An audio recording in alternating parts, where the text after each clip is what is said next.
نحمده ونستعينه ونستغفره ونعوذ بالله من شرور أنفسنا ومن سيئات أعمالنا من يهده الله فلا مضل له ومن يضلل فلا هادي له واشهد أن لا إله إلا الله وحده لا شريك له واشهد أن محمدا عبده ورسوله أما بعد فأعوذ بالله من الشيطان الرجيم بسم الله الرحمن الرحيم إن الذين كفروا لن تغني عنهم أموالهم ولا أولادهم من الله شيئا وأولئك هم وقود النار. در آیات قبلی الله تبارک و تعالی دو طایفه را ذکر کرد، یکی علمای راسخین و یکی علمای زایغین. هدفهای هر دو طایفه را الله مشخص کرد. یک طایفه در تلاش فتنه و فساد خود بود برای ترویج مذهب و بدعت خود، در تلاش ازی بود که از آیات متشابهات توجیه را برابر بسازه، استدلال بکنه بالای حق بودن امو جهت و دعوت خود. و یک طایفه از علمای راسخین بودند که و می گفتند که هم از جانب الله تبارک و تعالی است، اما او دو طایفه بودند. یکی بودند که متشابهات هم می دانستند، آیتی طور توجیه می شد که غیر از الله دیگه کس یاد نداره، اما جمع در بین هر دویش آمده میتونه. چرا مراد از کسایی که میگه که ما از جمله راسخین هستیم متشابهات میدانیم، یکی معنای مرادش است که او معنا مطلب حقیقی گفته میتونیم، غیر از الله تبارک و تعالی دیگه کس یاد نداره. او یکی معنایی که سازگار با امرای آیات محکمات باشه و در تضاد با امرای آیات محکمات نباشه، ایره بله راسخین فی العلم میدانه. چرا یا مرجع یا اصل آیات محکمات قرار میده، متشابه را طور تفسیر میکنه که هیچ منافات قطع آیات محکمات نداشته باشه. به طور مثال استوا علی العرش برای الله ثابت است، ما ثابت میکنیم، اما اونجا که الله میگه که لیس کمثله شیء، به مثل الله چیزی نیست، وقتی الله را سر تخت برقرار بدانی خوینش به مثل شی جور کردیشه، جواب است که کیفیتش ما نمیدانیم. همون رقم که لایق شان کیست؟ الله تبارک و تعالی است. از همون خاطر با آیات محکمات تضاد پیدا نمیکنه. راسخین در علم کسانی بودند که الله تبارک و تعالی مدح ازوار بیان کرد که وا همیشه محتاجی خود به الله پیش میکردند. یکی خوب مردمی بودند که صاحب عقل بود، یعنی بسیار از بصیرت کامل کار میگرفتند، فکرای خیلی عمیق داشتند در بررسی مسائل، اما طور سرسری فتوام نمیدادند، سرسری بحث هم نمیکردند، بسیار عمیق میرفتند. اولو الباب اما مردما را گفته بود. باز مردمانی بودند که همیشه در طول زندگیشان اینمی قسم پابند اطاعت الله تبارک و تعالی، محتاج خدا به الله فکر میکرد و خصوصا از روز آخرت از رسوایش خیلی حراس داشتند. این در حقیقت درس برای تمام مؤمنا بود. هر کسی که راه حق پیدا میکنه نیاز به این داره که در او راه استوار باقی بمانه و همچنان آینده روشن داشته باشه که به نزد الله تبارک و تعالی این رسوا نشوه. آینده روشن نصیب امو مردمی است که همیشه در ذهنشی میایه که ما در یک میدان جمع میشیم، الله تبارک و تعالی قطعا محاسبه میکنه و الله هیچ وقت و از وعده خود مخالفت نمیکنه. از امو خاطر تمام شؤون زندگی خود ای برابر میسازه به هدایات الله تبارک و تعالی. یعنی طور مردم آینده روشن داره و همینطور مردم ثبات و پایداری را در این راه حاصل کرده میتونه. کدام چیز است که آدم از راه درست و هدایت منحرف میسازه، اسبابی که انسان در تکبر میندازه؟ اکثر محرومین از حق و نمو مردمی است که خود کلان میتراشه، اینطور فکر میکنه ما نیاز نداریم. امروز الله رحم بکنه اکثر مسلمان ها خود بی نیاز از قرآن فکر میکنه، به ترجمه قرآن اینطور فکر میکنه که ما هیچ نیازی نداریم، به دعوت دین نیازی نداریم، به تبلیغ و تقریر دین نیازی نداریم. از پدر مسلمان پیدا شدیم، اینمی بس ماست، چیزی که پدرای ما کرده امور کفایت میکنه. و نمود یکی از جمله اسباب و وسایلی که انسان مانع از راه هدایت میسازه اینمی برتربینی خود است یا کلانتراشی خود است که تو در حقیقت هیچ چیز نمیدانی لیکن خود دانا فکر میکنی. امروز مسلمانای ما در این مرض خیلی بد گرفتار شده، کلشانی طور فکر میکنه ترجمه قرآن کریم کاری بیکاراست. مردمایی که در اونجا میره همونطور مردمای لاابالیست نعوذ بالله، هیچ وقت یا احتیاجات به درس قرآن فکر نمیکنه. اینی مردم است که راه حق نه پیدا میتونه و نه سرش روان شده میتونه و نه امو آینده روشن برشان حاصل است. چرا؟ به خاطری که قرآن است که قلبها را تصفیه میکنه، قرآن است که اعمال درست میسازه، قرآن است که اخلاق پسندیده را بر ما درس میده. اگر در این صورت نباشه چه قسم انسان در درجه کمال و سعادت برسه؟ اسبابی که انسان از بین میبره و سبب تکبرش میشه قرآن کریم در اینجا یاد میکنه مال و اولاد است. مال عبارت از اون اسباب ضروری زندگی انسانی است که پشت سر تفصیلا برای ما ذکر میشه. این باعث از این میشه که انسان راه حق پیدا نکنه یا پیدا کنه خو نعوذ بالله منحرف شوه. یکی اولاد است. اولادم انسان از راه حق باز میداره. بعضی اوقات محبتش یا همچنان روز و روزگارش تو رو وادار به این میسازه. مثل که عالی هر کس که امروز برش بگی تا در ترجمه بریم میگه والا سر من نان و نفقه فرض است، وگرنه ای تو روز میشه که یک ماه در چوک میره خو کار پیدا نمیکنه. نمیگه که اینجا نان نفقه پیدا نمیشه. ما یقین داریم اگر یک ماه را برای 3 ساعت در ترجمه قرآن بیاید الله اسباب معیشتش هم برابر میکنه. ما این یقین داریم. خالی با تاسف ابلیس لعین در دل از این وسوسه را میندازه که اگر تو در ترجمه قرآن کریم بری بس دیگر نان و نفقه اولادت پیدا نمیشه. این موضوع تنها برای عوام نیست، حتی علمای ما می تصور داره. حقیقت توحید بیان نمیکنه به خاطر که قطع نان و نفقهش از مردم میشه، مردم از مسجد میکششه. مثل که پشت سر میه این موضوع مهمی که شهادت علماست. شهادت علما چقدر اهمیت داره. قرآن کریم در اینجا امو چیزایی که سبب کبر انسان میشه الله نتیجه بیان میکنه که روزی فرا برسه که هیچ اثری نداشته باشه، نه مال و نه اولاد. در حالی که تو در تمام روزگار عبادت الله را انجام ندادی، در خدمت مال و اولادت بودی. در روزی میرسه که اینمی مال و اولاد دشمن برای تو میباشه. الله میفرماید ان الذين كفروا، کسانی که از نظام الله انکار میکنه نمیپذیره،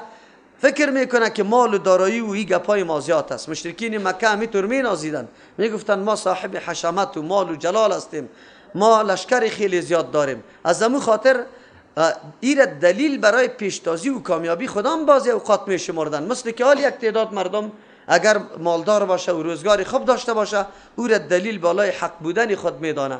میگه والا رای ما حق است، چرا اگر حق نمی بودیم من این قسم زندگی نمی داشتم. مسلمانه که در حالت سختی و تکلیف میبینه باز میگه نعوذ بالله، میگه رایش حق نیست. چرا اگر رایش حق می بود حتما الله ایره روزگار خوب میداد. لیکن این تصور غلط و نادرست است. چرا؟ مال و متاع دنیا چند روزه است، ایرم الله برای در اختیار انسان گذاشته که چه قسم استفاده از پیشش میکنه. الله میگه لن تغنی عنهم، هرگز دفع نمیکنه از این کفار اموالهم مالایشان ولا اولادهم نه اولادایشان من الله شیئا، از عذاب الله هیچ چیزی را دفع کرده نمیتونه. ببینی الله تبارک و تعالی در اینجا مال و اولاد کفار بی ثمر و بی نتیجه اعلان میکنه. مال و اولاد کفار است که یقینا هیچ اثر سرش مرتب نمیشه. زحمت و خواری را در دنیا زیاد کرده میباشند، خیلی مینازند در دنیا، اما در آینده هیچ چیز به دردشان نخورده. چرا؟ نه اولادشان به شیوه یا دستور اسلامی تربیت شده که او عقیده داشته باشه، کاری خیر انجام بده و برای پدر و مادر خود دعا بکنه، امو عمل صالحی که آینده برای پدر و مادر باقی میموند. از او خاطر اولادی از یا هیچ به دردشان نمیخوره و بال است. و همچنان مالایشان چرا در راه درست مصرف نشده، عقیده نداشتن بلکه در راههای کفر و بیدینی در مقابل اسلام مصرف کردن. از او خاطر مال و اولادی از یا بی نتیجه است. بالمقابل مال و اولاد مسلمان هیچ کدامش بی نتیجه نیست. در مورد مال ما و شما آیات‌ها را تیر کردیم که الله تبارک و تعالی چقدر رحیم ذات است، چقدر رؤوف ذات است که رزق الله بر ما خودش داده، باز از ما مطالبه میکنه و در مقابل وعده های میده که او وعده ها از جنت است، از جهان باقی است که یقینا او خریداری نمیشه به مال دنیا. لیکن رحم الله است که مال دادگی خود از ما پس میگیره و پس اینطور نعمت بر ما ارزانی میکنه که یقینا دنیا با او مقایسه شده نمیتونه. این احسان بزرگ الله تبارک و تعالی است. مؤمن چقدر قدر و قیمت پیش الله داره که مالش هم اینطور قبول میکنه. اولاد مؤمن همینطور است. چرا؟ اولاد مؤمن حتما به ایمان تربیت شده، در راه نیک تربیت شده. او قدم که میگذاره دعا برای پدر و مادر خود میکنه، بلکه عمل نیکی که انجام میده پدر و مادر در او شریک است. چرا که اولاد از کسب خودی پدر و مادر میباشه. از همون خاطر کدام اولادی که واقعا دیندار است، متدین است، اعمال صالح انجام میده، پدر و مادر در او اعمال قطع شریک است. از ثواب اینمی اولاد به مو پدر و مادر هم میرسه. لیکن کافر اینی حالتش است. و اولئک هم وقود النار، این مردم در گیران آتش است. در گیران به خاطر میگه که یکی آتش دنیاست که از بیرون در میگیره، آتش آخرت از درون در میگیره. وجود کافر آتش میشه. از همون خاطر کل کالبد وجودش یکدم همون ازم آتش جهنم جور میشه. الله نگاه بکنه. چرا؟ به خاطری که این مردم از زمین درون دشمنی با اسلام اعلان کرده. حتی الله که کدام قوی تفکر برش داده بود که سنجش کنه که آیا ما برای چی در دنیا آمدیم، امور هم در کار ننداخته، غلط فکر کرده. نعوذ بالله. از خاطر الله هم از قلبش آتش شروع میکنه. کدأب آل فرعون والذین من قبلهم. داستانای امتهای سابقه درسای عبرت بزرگ برای آینده ها می باشه.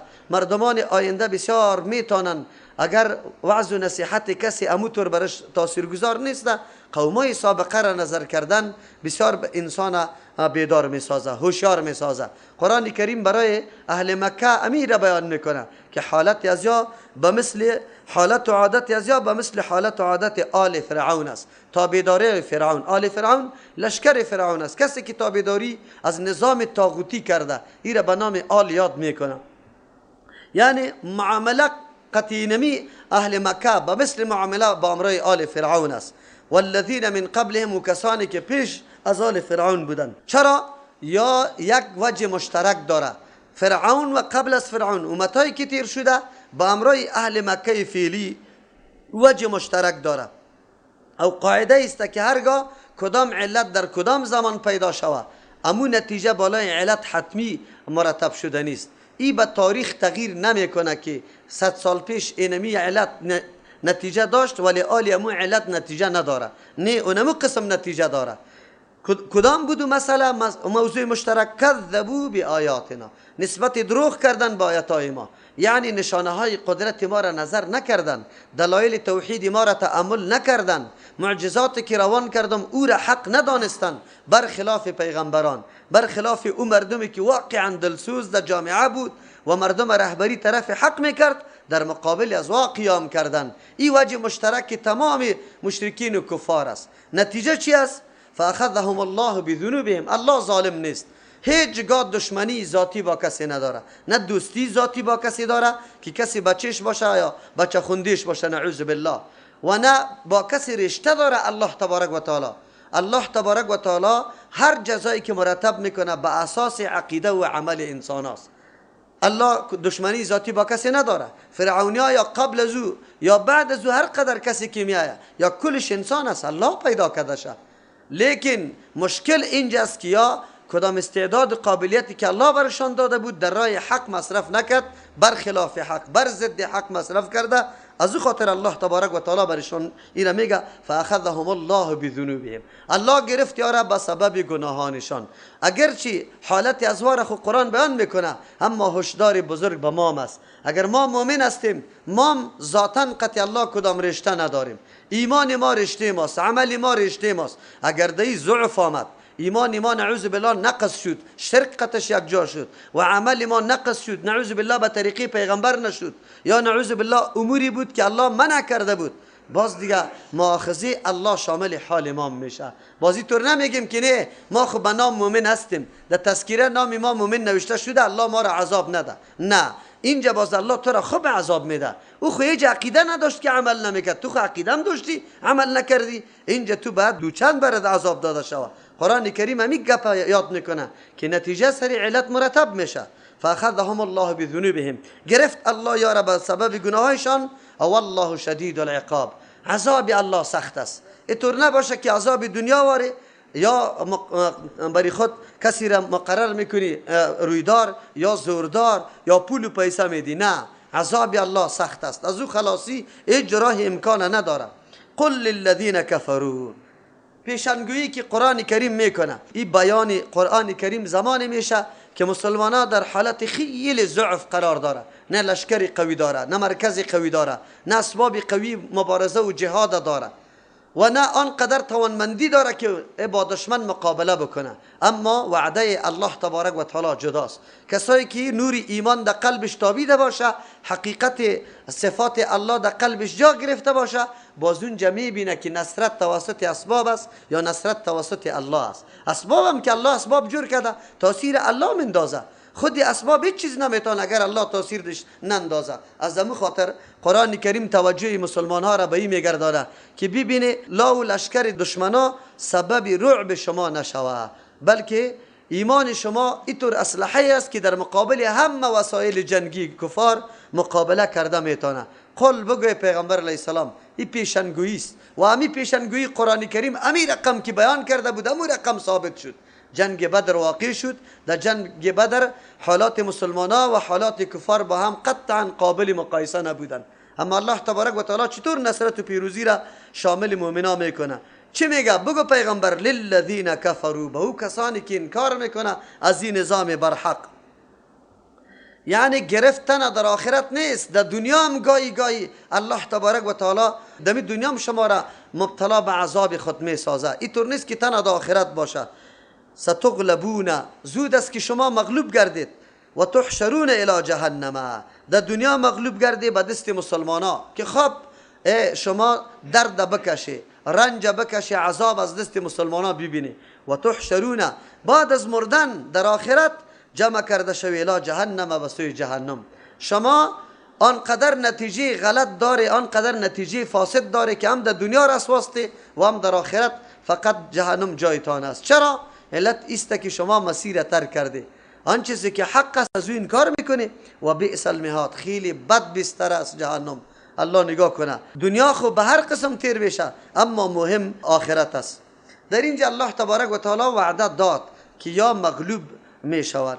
این وعده در صورت داده میشه مسلمان ها خیلی ضعیف هستند. پیغمبر علیه السلام نو هجرت کرده، سال دوم است در مدینه منوره و امرای انصار هم تعهد طوری کرده که در داخل مدینه و در حول مدینه از پیغمبر دفاع میکنه، از بیرون مدینه بعد این تعهد قطعی پیغمبر نکرده.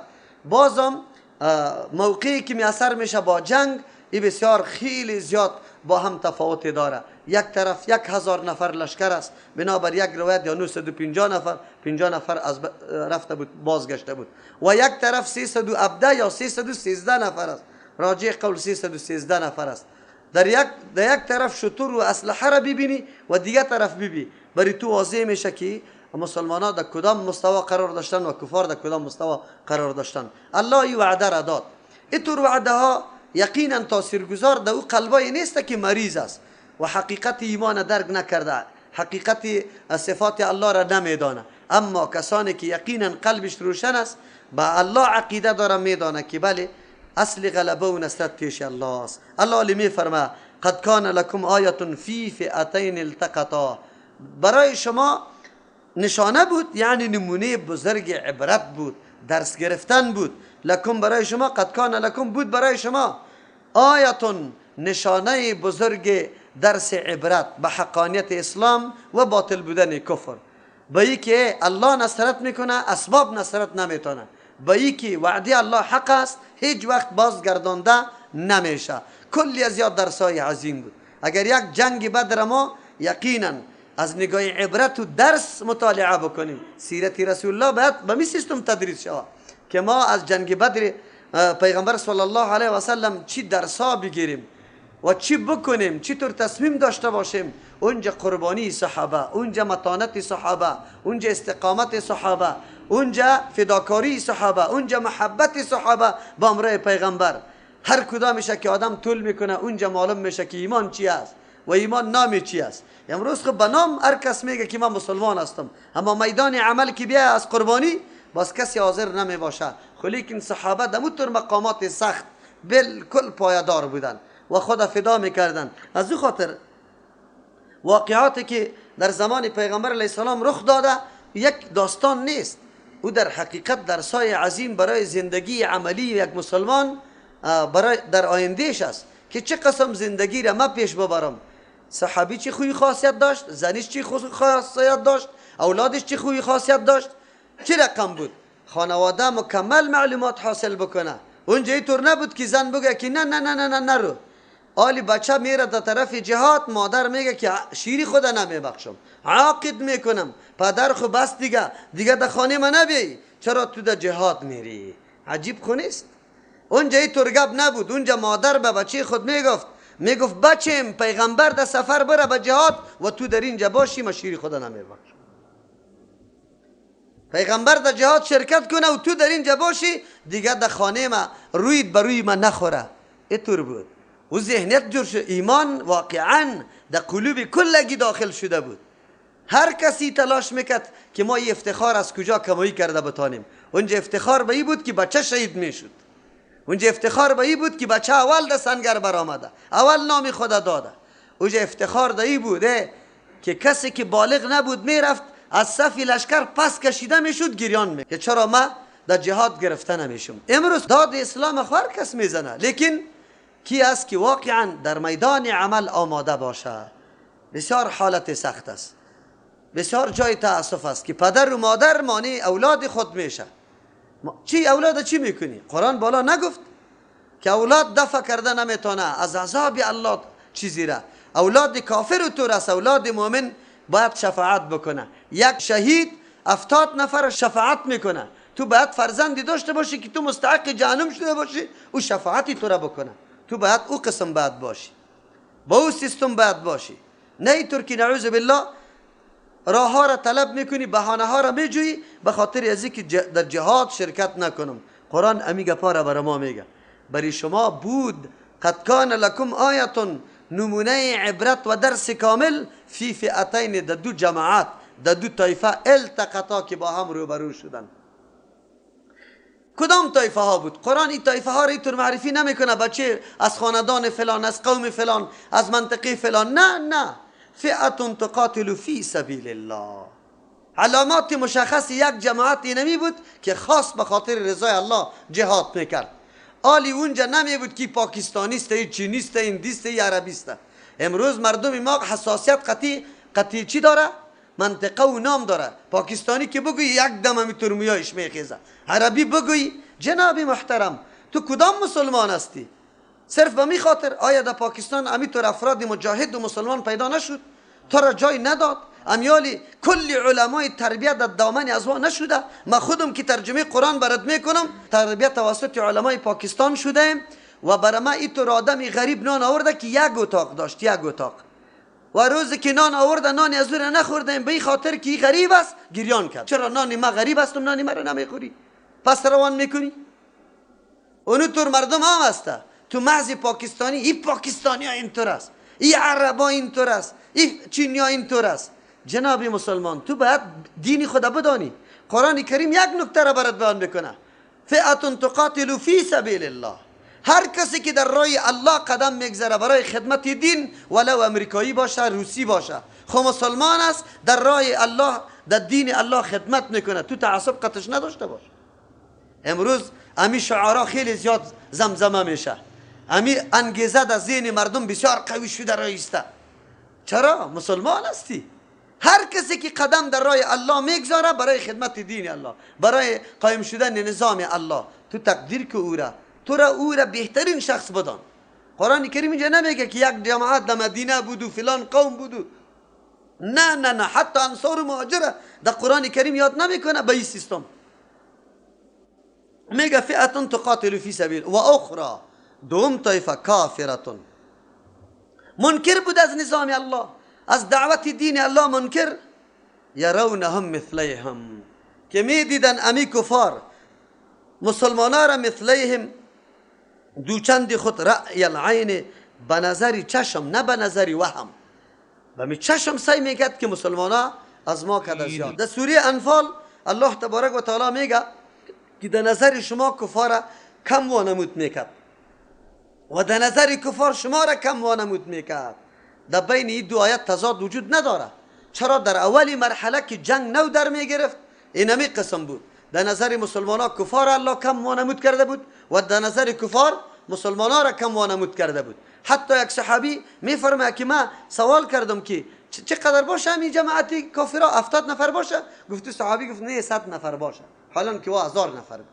اما زمانی که جنگ در گرفت، اونجا که شمشیر ایمان دیگه کارگر شد، اونجا که مسلمانا همینطور شیروار حمله میکرد با ایمانی خود، اونجا کافر فکر میکرد که یا میگفت زمین و زمان کلش مجاهد کرد، کلش صحابه است، مردم دنیا را مردم گرفته. کفار همینطور میباشه در میدان جنگ. 4 فیر شما باور بکنید در نزدیکا در یک جای کسی قصه کرد از یک جنگ در یک جای 40 نفر بودن او قوای خیلی بزرگ با طیاره رفته بودن.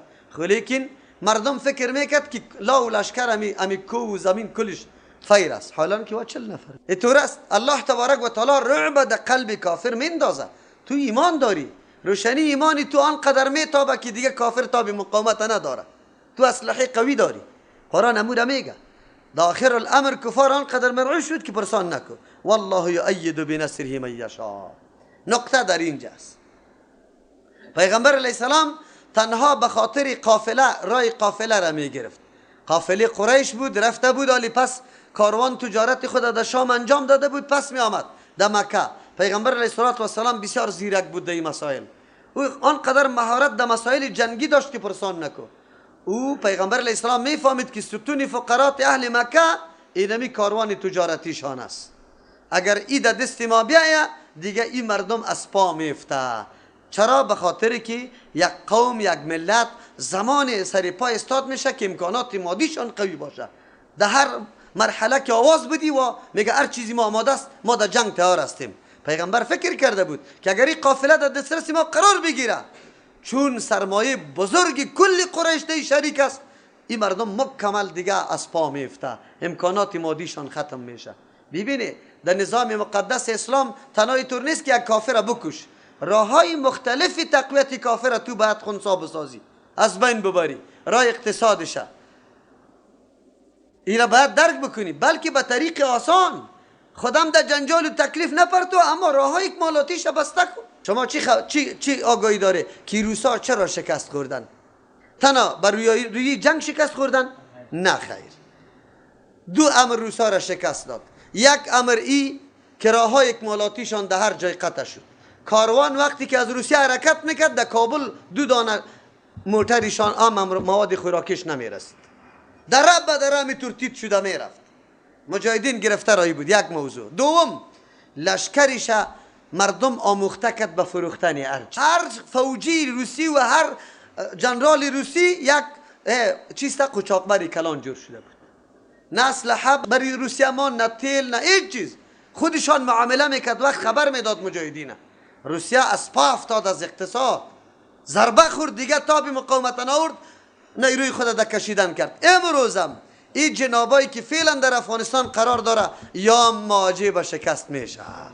چرا؟ به خاطری که اقدر تاب مقاومت نداره. یا فکر میکردن 1 سال ما میریم اونجا کمی چی میشه. حالی که میایه هنوز یا بسیار زیرک هستن، همین لشکر خود، فوجای خود قطعی مردم نمیمانن که مراوده بکنن، نشست و برخاست بکنن. اگر یارا بگذاره یا ما مخته میشه به میگه، یا می نمیطور شکست میخوره. خو یا خیلی هوشیار هستن، از اون جنگا تجربه گرفته. اصلا یک لشکر کمر اقتصادیش از بین ببر، بعد از اون لشکر خود به خود از پا افتاد. پیغمبر علیه السلام آمد، قطعی نفرات در حالی که اسلحه زیاده نگرفت. چرا؟ یک قافله تجارتی بود دمیروش میگرفت. اما قافله آگاهی پیدا کرد که پیغمبر دمیرا را گرفته، در رأسش ابو سفیان بود، او را تغییر داد از راه دیگه. لیکن قبل از اینکه یا تیر شو از کمین پیغمبر صلی الله علیه وسلم نفر روان کرده بود. در این طور حالت روان کرده بود که کرته را در سر شتر سرچپه سوار شده بود، کرته خود بالا کرده بود و چیغ میزد. در او زمان کدام امری خطرناکی که پیدا میشد اینی طور معامله میشد. به یک صدا کل اهل مکه جمع شدن و خبر برشان رسیدن که قافلهشان کمین زده میشه.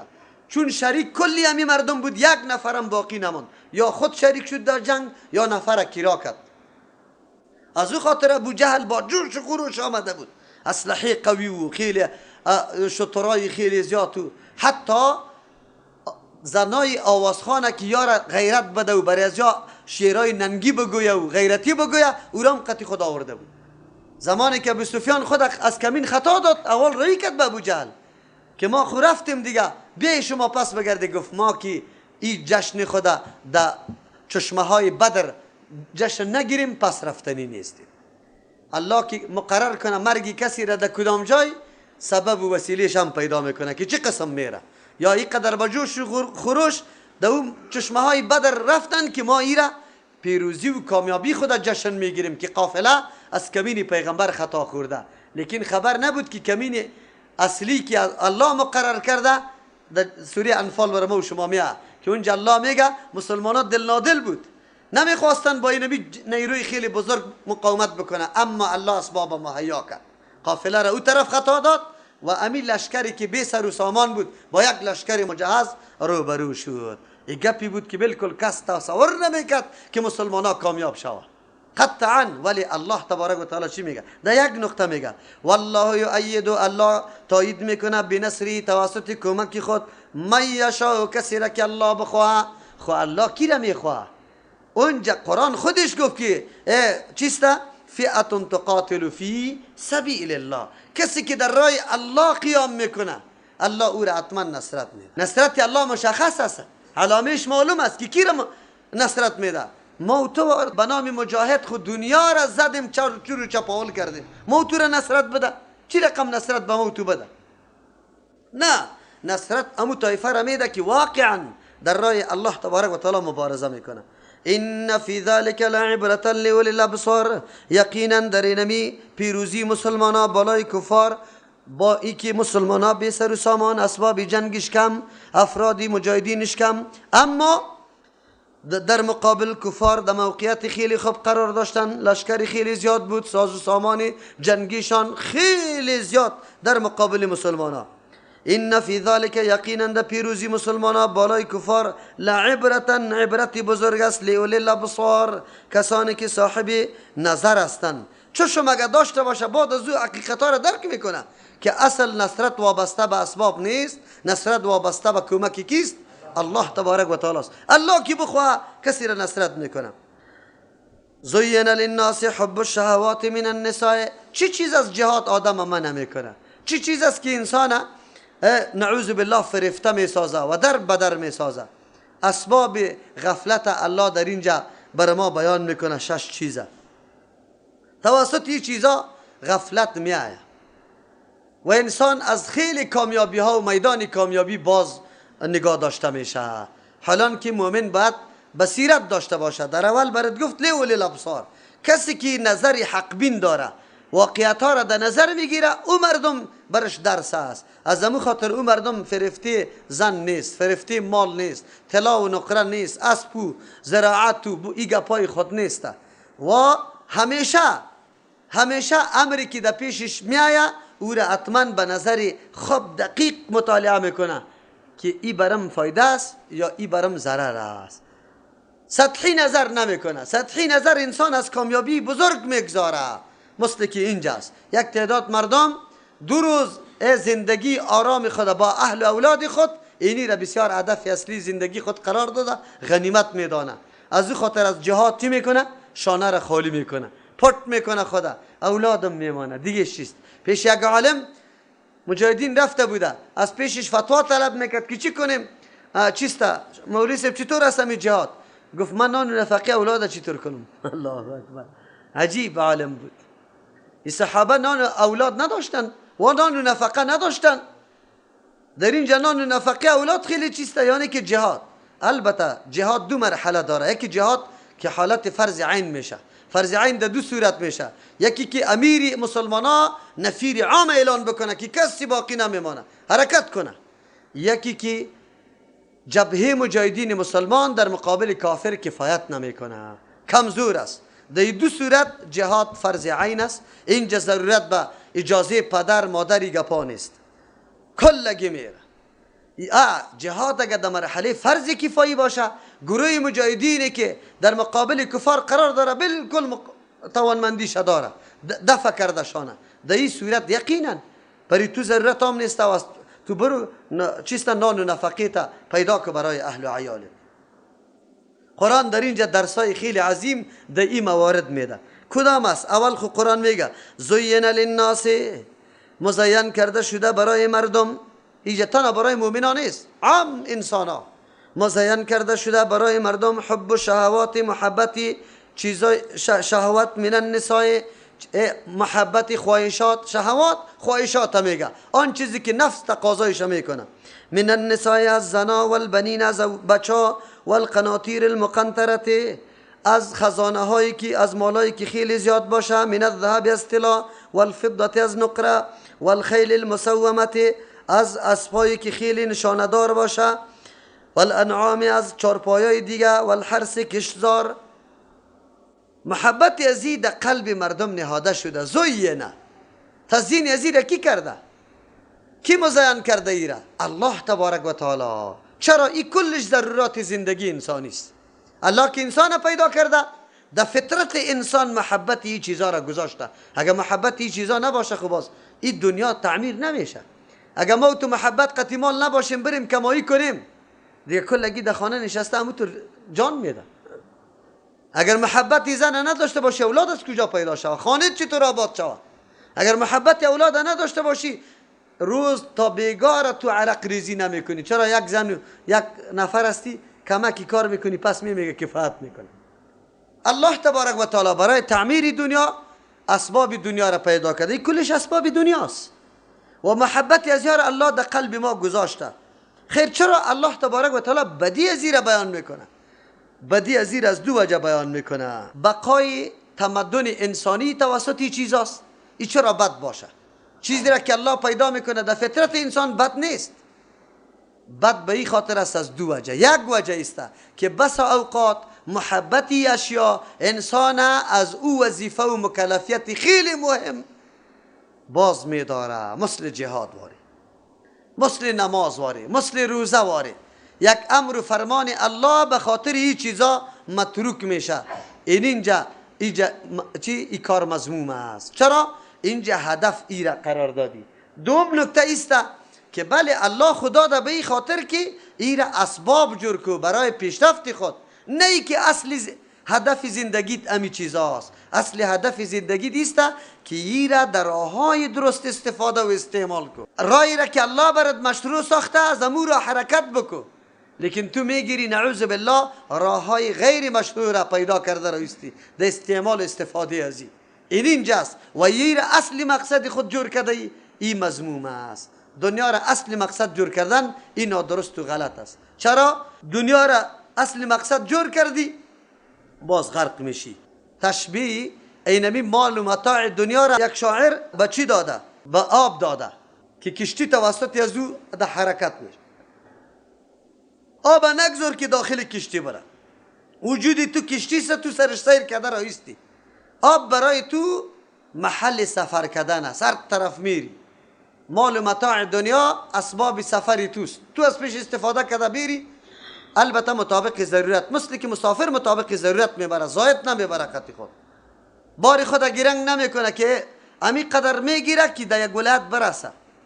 بار گرنگ قی خود نمیبره. اما داخل کشتی آب نمیگذاری. چرا؟ که باز کشتی غرق میشه. مال برای تو ذریعه حفاظت است. در قلبت ننداز. محبتت قطع مال زیاد نشوه که باز تو را غرق بسازه. آب در کشتی بگوی هلاک کشتی است. اگر در کشتی آب داخل شد باز هلاک کشتی. در اینجا اول محبت زنا را الله ذکر میکنه. چرا؟ اولین محبتی که انسان داره و الله نهفته در وجود انسان او محبت با زناست. بلکه این از جمله نشانه های قدرت خود الله قرار داره. و من آیاته ان خلق لكم من انفسكم ازواجا لتسكنوا الیها وجعل بینکم موده و رحمه. کمال محبت الله در بین دو زن و شوهر پیدا کرده و این را ذریعه سکون و آرامش قرار داده. برای کدام مقصد و غرض که الله پیدا کرده اگر او غرض و مقصد حاصل نشوه رای غلط در پیش گرفته شوه، ای باز یقینا که خساره و فساد خیلی بزرگ است. قرآن کریم میگه از جمله خواهشات انسانی اول خواهشش زن است. طب جدید امیر ثابت میکنه در بین غرایزی که در وجود انسان است بزرگترین غریزه و غالبترین غریزه غریزه شهوت است. غریزه شهوت است که حتی انسان وادار میکنه که خود میبینی به چشم که من میرم در دار سنگسار میشم لیکن بازم آماده به او کار هستی. او را خود چی میکنی؟ بعضی بچه و بعضی دخترها صرف به خاطری که دلش فریفته شده با یک بچه با یک دختر، زمانی که موانع در راهشان پیدا میشه ازدواجشان نمیشه خودکشی میکنه. عجیب گپ است. حالی امو انسان است. حالی امی دختر تن امی یک نفر بود، دیگه در جهان نفر وجود نداره، چرا خودکشی میکنی؟ او بچه دیگه دخترای وجود نداره، امو یک دختر است. لیکن امی محبت شهوت یارا در سرحد میرسانه که یارا دیوانه میسازه، یارا بی خود میسازن، بیهوش میسازن، نمیتونه تفکیک نمیتونه حیات خود برباد میده. سعی میکنی که خدا غرغره کرده، خدا سوختانده. چرا؟ ولا مرا در فلانی نمیده پدر و مادرم. سعی است که تو خود دلت رفته خود نمیده شده میتونه در این امتحان بزرگ الله. گناهگار پدر و مادرت است. اگر صلاحیت داشته باشه مو آدم تو را نمیده، گناهگار پدر و مادرت است، خصوصا صلاحیت دین. اگر نه که پدر و مادرت است تو خیلی هوشیار است که بچه از روی بگوی کشوفشش خیلی زیباست، اما از نگاه دین، از نگاه اخلاق، از این که مفسد کس دیگری نیست. تو دختر این مصالح درک کرده نمیتونی، تو بچه این مصالح درک کرده نمیتونی که امو دختری که تو خواهش میکنی. پدر و مادر خیلی درک دقیق داره. از او خاطر در این صورت باز تو ملامت هستی. اگر بچه متدین است، سازگار است واقعا، او تو هم محبت از نگاه دین قطش داری، پدر و مادر مانع میشه، اونجا گناه از پدر و مادر است. خب بازم اگر مانع ازدواج تو شد، خودکشی نکو، خودکشی نکو، شاید امی خیر باشه برات. یا است که تو امی رنج میکشی، الله برات اجر میده، ثواب برات است. چرا خودکشی میکنی؟ محبت غریزه جنسی قوی ترین غریزه است. از همون خاطر انسان ده نعوذ بالله ده دیوانگی میرسانه. والبنین ده دوم مرتبه محبت اولاد است. اینجا بنین بچه را ذکر کرد، مراد از پیش دخترام است. خود چون که مردم تمایل و محبت خیلی زیاد قطعی بچه داره، قرآن کریم بچه را ذکر کرده. ای محبت بچه ده زین برای مردم مزین شده. والقناطیر المقنطره، قناطیر چیزی استوار و مستحکم میگه، بعد از او اطلاقش بالای خزانه های خیلی زیاد میشه.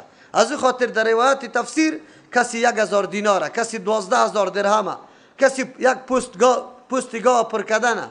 نه، مراد از این خزانه هایی که المقنطرت از ذخیره شده باشه، یعنی مال خیلی زیاد. انسان تمایل داره که مال زیاد کنه. شما میبینی شرکت هاست، فابریکا هاست، حتی اینطور معواید به بعضی مردم ها میایه که نمیتونه دمو روز شماری فایده خدا گرفته نمیتونه، اما باز میبینی که تلاشش قدر زیاد است. یک مرد غریبی دیگه که در اینجا قطعی در رقابت ازی قرار داره، امورم نمیگذاره، تیلا انحصار به خود میکنه که ما وارد کنم، آردا انحصار به خود میکنه که ما وارد کنم. ای نمیگه که باش یک 20 نفری غریبی دیگه تجاری یک کمی که در مرتبه پایین قرار داره یا کفاف روزی شوه، نه، بازم ما نیست. چرا؟ محبتی از در قلب انسان است. من الذهب والفضه، از طلا و نقره، والخیل المسومه، و دیگه اسبایی که نشانه دار است، یا اسبایی که واقعا پسندیده است. اینجا مراد اسبای است. اسب 3 قسم اسب است. یکی اسبی است که به خاطر جهاد نگاه میکنی، اونجا دیگه تو ثواب است، بلکه حتی در روز قیامت امو سرگین و چیشم بر اعمال طول میشه. یکی اسبی است که برای نسلگیری تربیه میکنی، اینجا ای برای تو کفاره ستر است، گناه تا میپوشانه. یکی اسبی است که برای تکبر و فخر نعوذ بالله نگاه میکنی یا علیه مسلمان ها استعمال میکنی، این دیگه گناه بزرگ است برات. حالی هم اکثر اسبا مستقی در وطن ما نگاه میشه، به خاطر جهاد نیست، به خاطر بزکشی است، به خاطر افتخارات است که اونجا در بزکشی بزا ببره. این اسبا اونطور نیست که باز ملاها میگه که والا قماندان صاحب الله برای اجر بده، اسبا خیلی ثواب داره. ملا صاحبی طور نگو اسبا خیلی ثواب داره. اسبی که برای جهاد نگاه میشه ثواب داره. اسبی که برای لهو و لعب است که مردم چی میکنه؟ مصروف میساز از نماز جمعه، او اسب یک دم گناه کبیر است. مردم در نماز جمعه نمیره، در فلانی جای بزکشی است. اسبا مسکی است، از فلان خان است. نه او طوری اسبا نه. والانعام والحرث، دیگه 4 پای مواشی، شتر است، گوسفند است، بز است، گاو است. والحرث، کشتا، کلی از یا محبت الله در قلب و در فطرت انسان گذاشته. هر کس میل به اینمی چیزا داره. علی میل خو فطری است، الله انداخته. چرا گناه باشه؟ نه، گناه نیست. الله تبارک و تعالی اشیایی است که ما زندگی را پیش ببریم، خو لیکن اصل هدف یار قرار ندیم.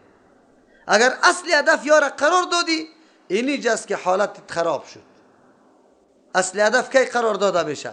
اینجا از آن دیگر داده میشه، اینجا تو دکانداری تا ترک نمیکنی، اینجا دیوالی تا ترک نمیکنی، اینجا آب دادن کشت و زراعتی تا ترک نمیکنی، اینجا دفتری تا ترک نمیکنی. معلوم شد که اصل مقصد ای را قرار دادی، در حالی که اصل مقصد زندگی معرفت الله، ای که مقرون به عبادت الله باشه، به اطاعت الله باشه، این اصل مقصد زندگی است که انسان دمو درجه خود میرسانه. از او خاطر الله تبارک و تعالی میگه که این چیزا را خبری تو دادم، خیر اصل مقصد جور نکن. یک. دوم، امی چیزا گاهی وقت سبب افتخار، سبب تکبر و گاهی وقت سبب غفلت برای انسان جور میشه. سبب تکبر جور میشه، را ما و شما میبینیم. بسیار مردما وقتی که چیستا اینی طور مال و متاع و گپا برش آمده، باز دیگه این قدر مغرور شده که هیچ پرسان نکن. از او خاطر در قصه آخرت توی گپا نیسته. میگه کل ناز و نعمتم برابر است، من دیگه در نماز چی ضرورت دارم؟ نماز کسی بخونه که حاجت داره، من حاجتم پور است. امروز اکثر عبادات ما برای حاجات است، برای حاجت است. دختر نماز میخونه که فلانی بچه ختم نکاح کنه، بچه نماز میخونه که فلانی دختر. عبادت برای الله بکنی، دعا بکنی که الله چیزی خیر است برام نصیب بکنی. نماز به خاطر چی خوانده میشه؟ که من در وظیفه شامل شوم در فلان جای. برادر، تو عبادت الله را بکو، باز دعا بکو که الله وظیفه حلال برام نصیب بکو، پیدا بکو. این دعا را بکو، اما عبادت برای الله تبارک و تعالی میشه. اما امروز هم عبادت هم پیوسته به چی شده؟ برای غرض شده. از او خاطر کسایی که طور حالتش باشه، باز میگه من ضرورت ندارم، عبادت الله را نمیکنه. این سبب غفلت انسان میشه، تکبر میشه. او از امور شاقه اسلام بعضی وقت انسان غافل میسازه. امور شاقه انسان کدام؟ در جهاد رفته است، در جهاد نمیره. چرا؟ ولا نو توی کدیم، من که برم جهاد شهید شوم، زن باقی میمانه، یک اولادا میمانه. من که جهاد برم این اولادکار سعی کو ای رزگک ایره کی بوسه کنه، باز اینطور میگه دیگه. من که جهاد برم خوی تجارتم ای معاملیم قطی فلان فلان، این تا آلمان بند است، ایره کی جمع کنه؟ قناطیر مقنطره است دیگه. من که جهاد برم یا اسبای میجه همینطور میمانه. این دیخانا بازی را کالا نمیتانه، این مواشی را کالا نمیتانه دیخانا. این کشتا تو باش که همی زراعتا برسه، همی میوه را بیچینم باز بعد از او الله تبارک و تعالی میگه نه، این اسباب و متاع دنیاست. ای انسان، برای استفاده تو داده، تو باید در جای درست از کار بگیری و استفاده بکنی. موقعی که میای تو باید در جهاد آماده باشی و این چیزا مانع تو نشود. از خاطر الله بعد از چی میگه؟ ذالک متاع الحیات الدنیا. ذالک این همی چیزایی که ذکر شد، متاع الحیات الدنیا. متاع چیزی میگه؟ آن چیزی که از او نفع گرفته میشه. متاع الحیات یعنی چیزای نفع گرفتنی زندگی دنیاست. زندگی دنیاست. دنیا چی رو میگه؟ دو نمیگه، پست میگه. این اسبابی است که انسان فایده میورداره در زندگی خیلی پست. فایده زندگی دنیاست. خب فایده زندگی دنیا هم 4 قسم میشه. اول فایده که امرای بخل است، فایده از پیش میگیری لیکن بخیل هستی، در راهایی که مناسب است مصرف کرده نمیتونی. یکی فایده که خرچ به جا میکنی. دو سوم فایده که به طریق مباح باشه. چهارم فایده که ذریعه آخرت شود. دوی اول در بدری و هلاکت است که یکی بخیلی کردی و یکی به جا مصرف کردی.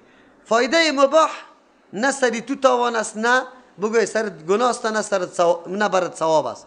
اما کدام چیزایی که فایده آخرت بگیری از او، از فایده آخرت بگی، از کشت فایده آخرت بگی، از مال فایده آخرت بگی، از اولاد فایده آخرت بگی، از زن فایده آخرت بگی. زن چطور فایده آخرت میشه که ما گرفته میتونیم؟ زن صالحه باشه، علم داشته باشه که اولاد درست تربیه بکنه، این فایده آخرت است. زنی باشه که تو بیرون رنج ببینی از مردم در دعوت، اینجا بیا تو را ملم بکنه، مثل خدیجه رضی الله عنها واره. اون طور زن باشه. تو نباشه که نه من تو را نمیمانم در جهاد، من تو را نمیمانم در نماز، یک دقیقه دلم آرام نمیگیری، طوری نباشه.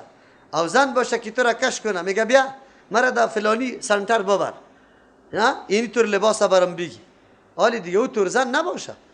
زن آخرت اینی طور است. قرآن کریم این درسای عظیمه برای ما میده. بعد از او برای ما چه هشدار میده؟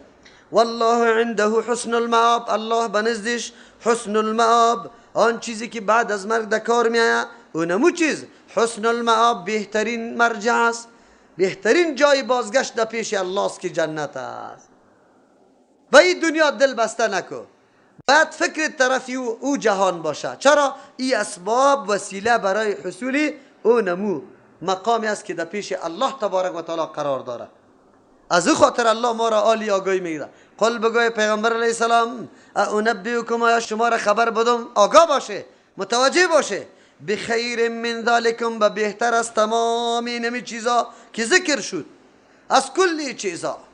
یقینا کی چیزا بعضی اوقات سبب بدبختی انسان میشه. در حدیث هم میاد پیغمبر علیه السلام میگه دنیا ملعونتون و ملعون ما فیها، دنیا لعنت شده و آن چیزی که در دنیاست هم لعنت شده، الا مبتغى به وجه الله، مگر آن چیزی که توسطش مبتغی به وجه الله، که طلب کرده میشه توسط ازو کی رضای الله.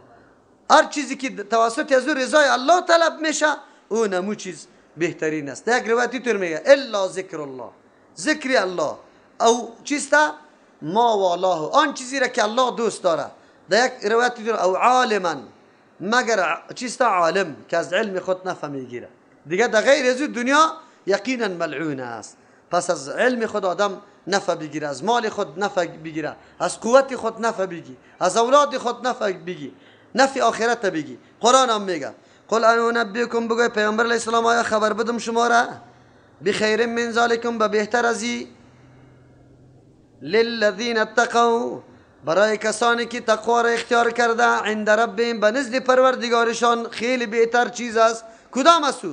جنات، باغاست، مثل باغای دنیا واری نیست که یک موسم تازه باشه دیگه موسم چیز نباشه، برف و بارش رو از بین ببره.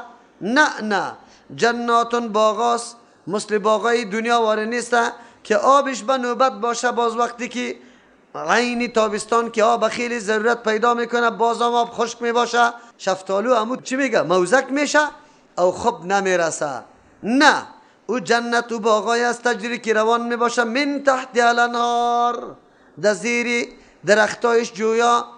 بعضی مفسرین من تحت ها به خاطر میگه در زیرش جویاست، یعنی در زیر فرمان جنتی ها جویا روان میباشه که اشاره میکنه قطع انگشت خود این طرف بیا، امو طرف میا، او طرف برو، او طرف میره.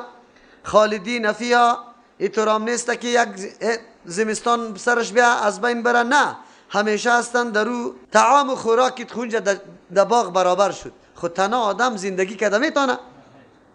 و ازواج مطهرتون، جفت و جوره های خیلی پاک کرده شده. زنای دنیا واری نیستن که مریض شوند، زنای دنیا واری نیستن که عیب داشته باشند، زنان دنیا واری نیستن که تعن لعن دو دشنام بدزبانی گپاره بکنن. مطهرتون، از نگاه عقیده پاک، از نگاه اخلاق پاک، از نگاه بدن پاک، از نگاه همه چیز پاک. مطهرتون، بر علاوه ای لذایز و رضوان من الله، رضامندی از جانب الله تبارک و تعالی. یعنی در جنت دو قسم لذت هست، هم لذت های حسی است که انسان حس میکنه، هم لذت های معنوی است که رضامندی الله است. اوی لذت معنوی از همه لذت ها کرده چیست بالاست. والله بصیر بالعباد، حالی هر کس دعوا میکنه که من متقی استم، الله میگه نه، به گفته خودت متقی شده نمیتونی، الله بیناست بالعباد، بالای بندگان خود که تقوا کی داره، وگرنه الله فرق کس میزنه. الله خوی نعمت برای کی گفت؟ للذین اتقوا، برای کسانی که تقوا را اختیار کرده. تقوا را اختیار کرده. تقوا چی است؟ خودی قرآن برای ما تشریح میکنه اینجا تقوا را. الذین یقولون، متقین کسانی هستند، یقولون که میگوید در دعاهای خود بعد از انجام اطاعت، بعد از انجام احکام الله و کامل اطاعت کردن، که امر الله را بجا آورده، روزه را تکمیل کرده، در وقت افطار نماز خوانده، در شب خیسته، تهجد خلاص کرده، بازم فخر نمیکنه، نمینازه، خدا کلان نمیتراشه، بازم میگه ربنا، پروردگاری ما، اننا آمنا، اگر دیگه چیز نداریم الله عقیده خدارم، ایمان خدا وسیله برای مغفرت خود پیش میکنه به الله تبارک و تعالی. چرا محبوب ترین چیز به نزد الله چیست؟ ایمان است. این را وسیله میگه، وسیله شرعی. ربنا اننا آمنا، میگه پروردگار ما، ذات مالک و متصرف ما، اننا آمنا، ما خو ایمان داریم، اگرچه در عمل خیلی از ما چی قصور و کمی می باشه، لیکن الله ایمان خو داریم. از همون خاطر زمانی که انسان تلاوت میکنه سوره فاتحه را و میگی الحمدلله رب العالمین الرحمن الرحیم، نعمتای الله را سری خود مکمل پیش میکنی، که الله چقدر نعمت برات داده، صحت داده، عافیت داده، تو را انسان پیدا کرده، مسلمان پیدا کرده، مختلف نعمت ها را برات داده. باز میگی مالک یوم الدین، مختار اختیارداری روزی جزا و پاداش الله است. خوب است که مخلوق و انسان نیست. اگر انسان می بود چی میکردم؟ نه، بازم الله است. باز میگی ایاک نعبد و ایاک نستعین، خاص تو را عبادت میکنم الله و خاص از تو مدد طلب میکنم. بس مدد طلب کن. این را اظهار عاجزی میگه. اینجا متقین بعد از انجام، متقی کیست؟ که فرامین الله را ماموراتش بجا کرد، از منهیات خود نگاه کرده، خوی تو سینه را نمیزنه. میگه ربنا اننا آمنا، یقینا ما ایمان آوردیم، فاغفر لنا ذنوبنا، گناه های ما را مغفرت کو، پرده بنداز، بپوشان یا الله، ظاهر نکنی که رسوا میشیم، ما انسان های عاجز هستیم. و قینا عذاب النار، توان ندارم که آتش تو بسوزم، ضعیف هستم، آتش تو را ما طاقت و توان ندارم، مرا از آتش نگاه بکن. متقین علاماتش نمیسته که بعد از انجام احکام الله تبارک و تعالی لاف نمیزنه، دیگه عاجزی میکنه، بازم مغفرت گناه های خود میخواه و ترس از آتش جهنم داره. الصابرین و الصادقین، متقین کسانی هستند که صابرین است. سه قسم صبر براتون گفته بودم. سر طاعات الله، عبادات الله صبر میکنه. روزه پیادی نیست که از صبح صادق تا غروب آفتاب 16 ساعت دهن خود بند بکنی، لیکن تو صبر میکنی، تکلیف مشقت در راه دعوت برات میرسه، در زندگی برات میرسه، بازم صبر میکنی. نفست خواهشات گوناگون میکنه، لیکن بازم صبر میکنی. صبر علی الطاعت، صبر علی المصیبت و صبر عن المعصیت. سه قسم صبر براتون گفته بود.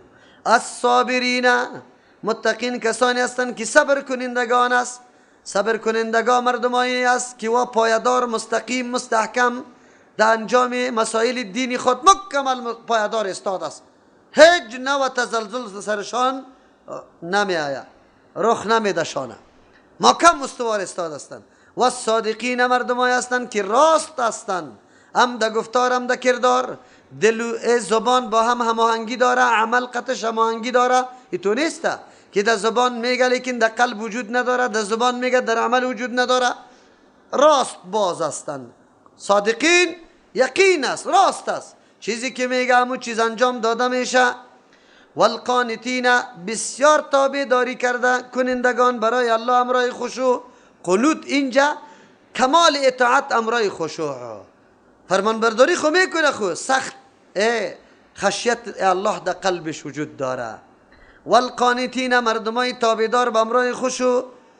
والمنفقین، خرج کننده است موقعی را، در هر موقعی که برش میسر میشه، ضرورت پیدا میشه، آلی طور نمیگه، چون چرا نمیکنه، وسوسه شیطانی در قلبش را مانع نمیشه، بس مصرف کرده نیست. والمستغفرین بالاسحار، بخشش طلب کننده ها در وقت سحری. اینی مردم متقین است، بخشش طلب کردنی در وقت سحری. متقین کدام مردم بود؟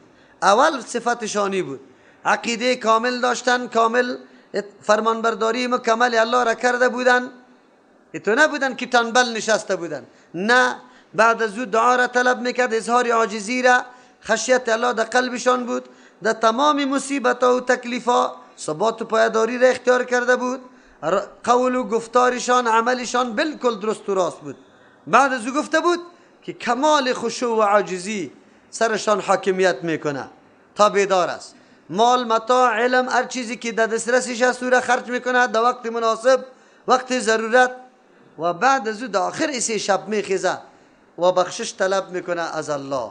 اینجا مراد از بخشش مقرون با توبه است. تنها استغفر الله استغفر الله کفایت نمیکنه که اگه آدم در زبان خود میگه استغفر الله استغفر الله، نه، مقرون به توبه باشه که عمل ناشایسته را ترک کردی، سرش پشیمان هستی و آینده عزم داری که او را انجام نمیدی.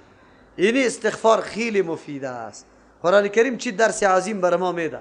این ماه مبارک رمضان بهترین موقع و موسم بر ما و شماست. هر کدام ما برای پسشوی میخیزیم، 2 بجه بخیزیم، 1 ساعت تا 3 بجه عبادت الله را بکو، بعد از او پسشوی تا بخو، حالی خود 20 کم چیسته، 4 تا 20 کم 4 هم تو خورده میتونی. 40 دقیقه مکمل پس شوی تام میشه. 1 ساعت عبادت الله را هم میکنی. ای کدام حصه است که الله نزول میکنه بلا کیف؟ همون رقم که لایق شانش است. و میگه کیست که طلب کنه دعا از ما که برش بتم، کیست که بخشش طلب بکنه که ما بخشش کنم شه. از او خاطر بهترین موقع و فرصت است، خصوصا این شبها که شبهای قدر می باشه، خصوصا شبهای طاق. جفت شامی طور نیست که نباشه، در جفتام امکان داره که شب قدر باشه.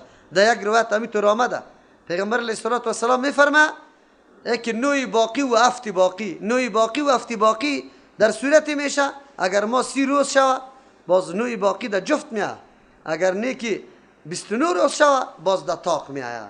از این معلوم میشه که گاهی در جفت و گاهی در طاق، اگر چه روایت های زیاد در مورد طاق آمده. دیگه این فرصت از دست نده. امیالی هم الحمدلله باقی مانده. همین شبی که پیش رو داریم 25 است، بعد از او 27 29 هم آمده رایسته.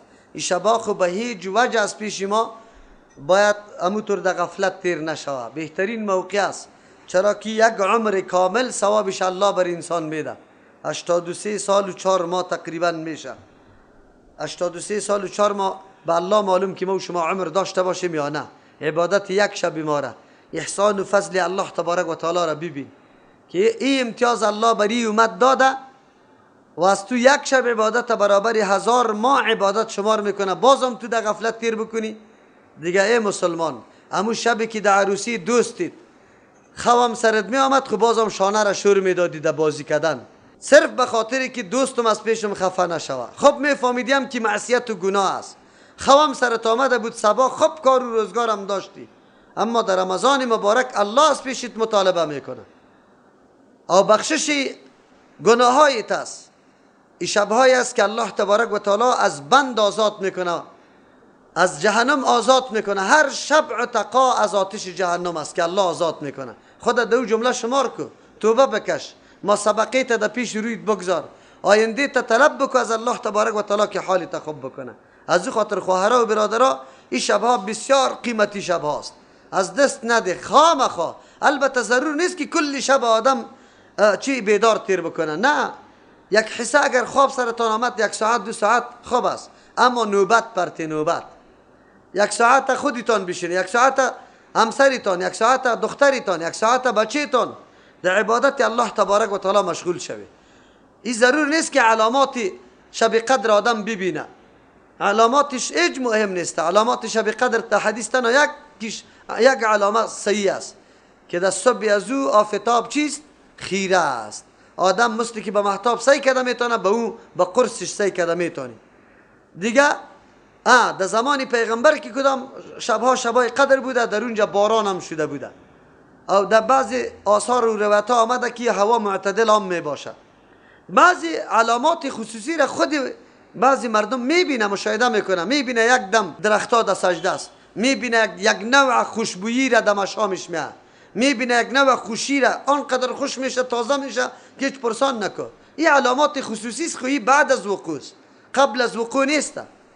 یعنی پس از اینکه واقع میشه این گپا را میبینه. خب مهم نیست که حتما این چیزا را آدم ببینه، مهم است که در این شبها انسان در عبادت الله مشغول باشه. این خیلی مهم است و این موقع را از دست نده. حتما چی کمک میکنه قطعا که ما همینطور شبها را زنده تیر کنیم؟ روز خواب کردن، از طرف روز 1 ساعت 2 ساعت خواب بکنی که امداد و کمک شوه قطعتان در این شبها.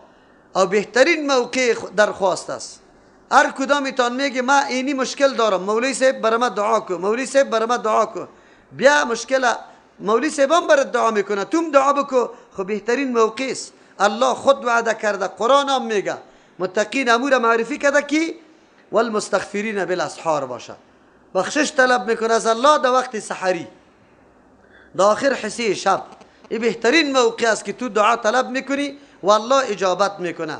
اینی را متقین میگه. الله و نعمت جنت به اینمی طور متقین برابر کرده.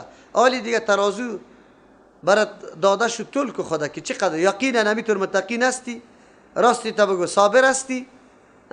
ما و تو خو صبر نتانستیم برادرم، با مجردی که گپ آمد دختری خود در دفتر کافر روان کردیم به خاطری که میگه والا نمیچلیم.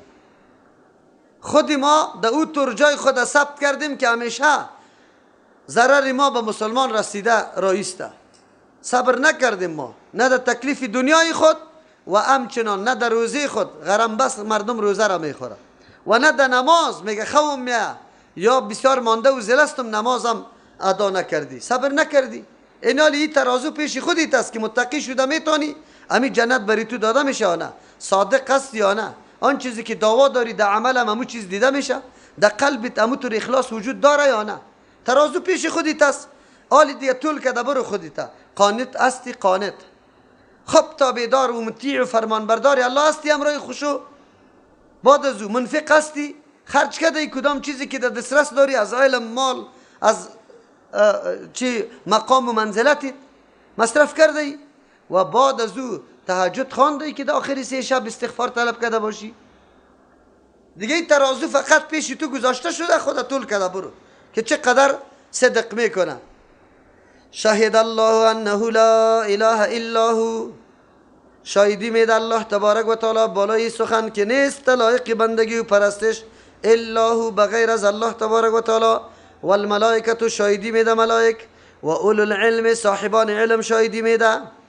قائما بالقسط در حالی که الله قائم است به انصاف. لا اله نیست لایق پرستش و بندگی الا هو بغیر از الله.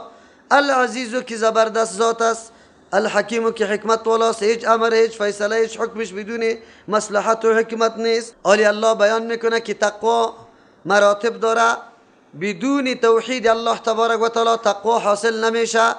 تا وقتی که شهادت قوی بالای وحدانیت الله نشود تقوا حاصل نمیشه. کدام توحید باید شاهدی بده؟ امو توحیدی را که الله شاهدی میده، امو توحیدی را که علما شاهدی میده، امو توحیدی را که ملائکه شاهدی میده. امو توحید عقیده داشته باشه، در غیر از اونه. در اینجا برای ما و شما واضح میشه که توحید چقدر امر مهم است و چی چیز است توحید. شهد الله، شهد چی مانا؟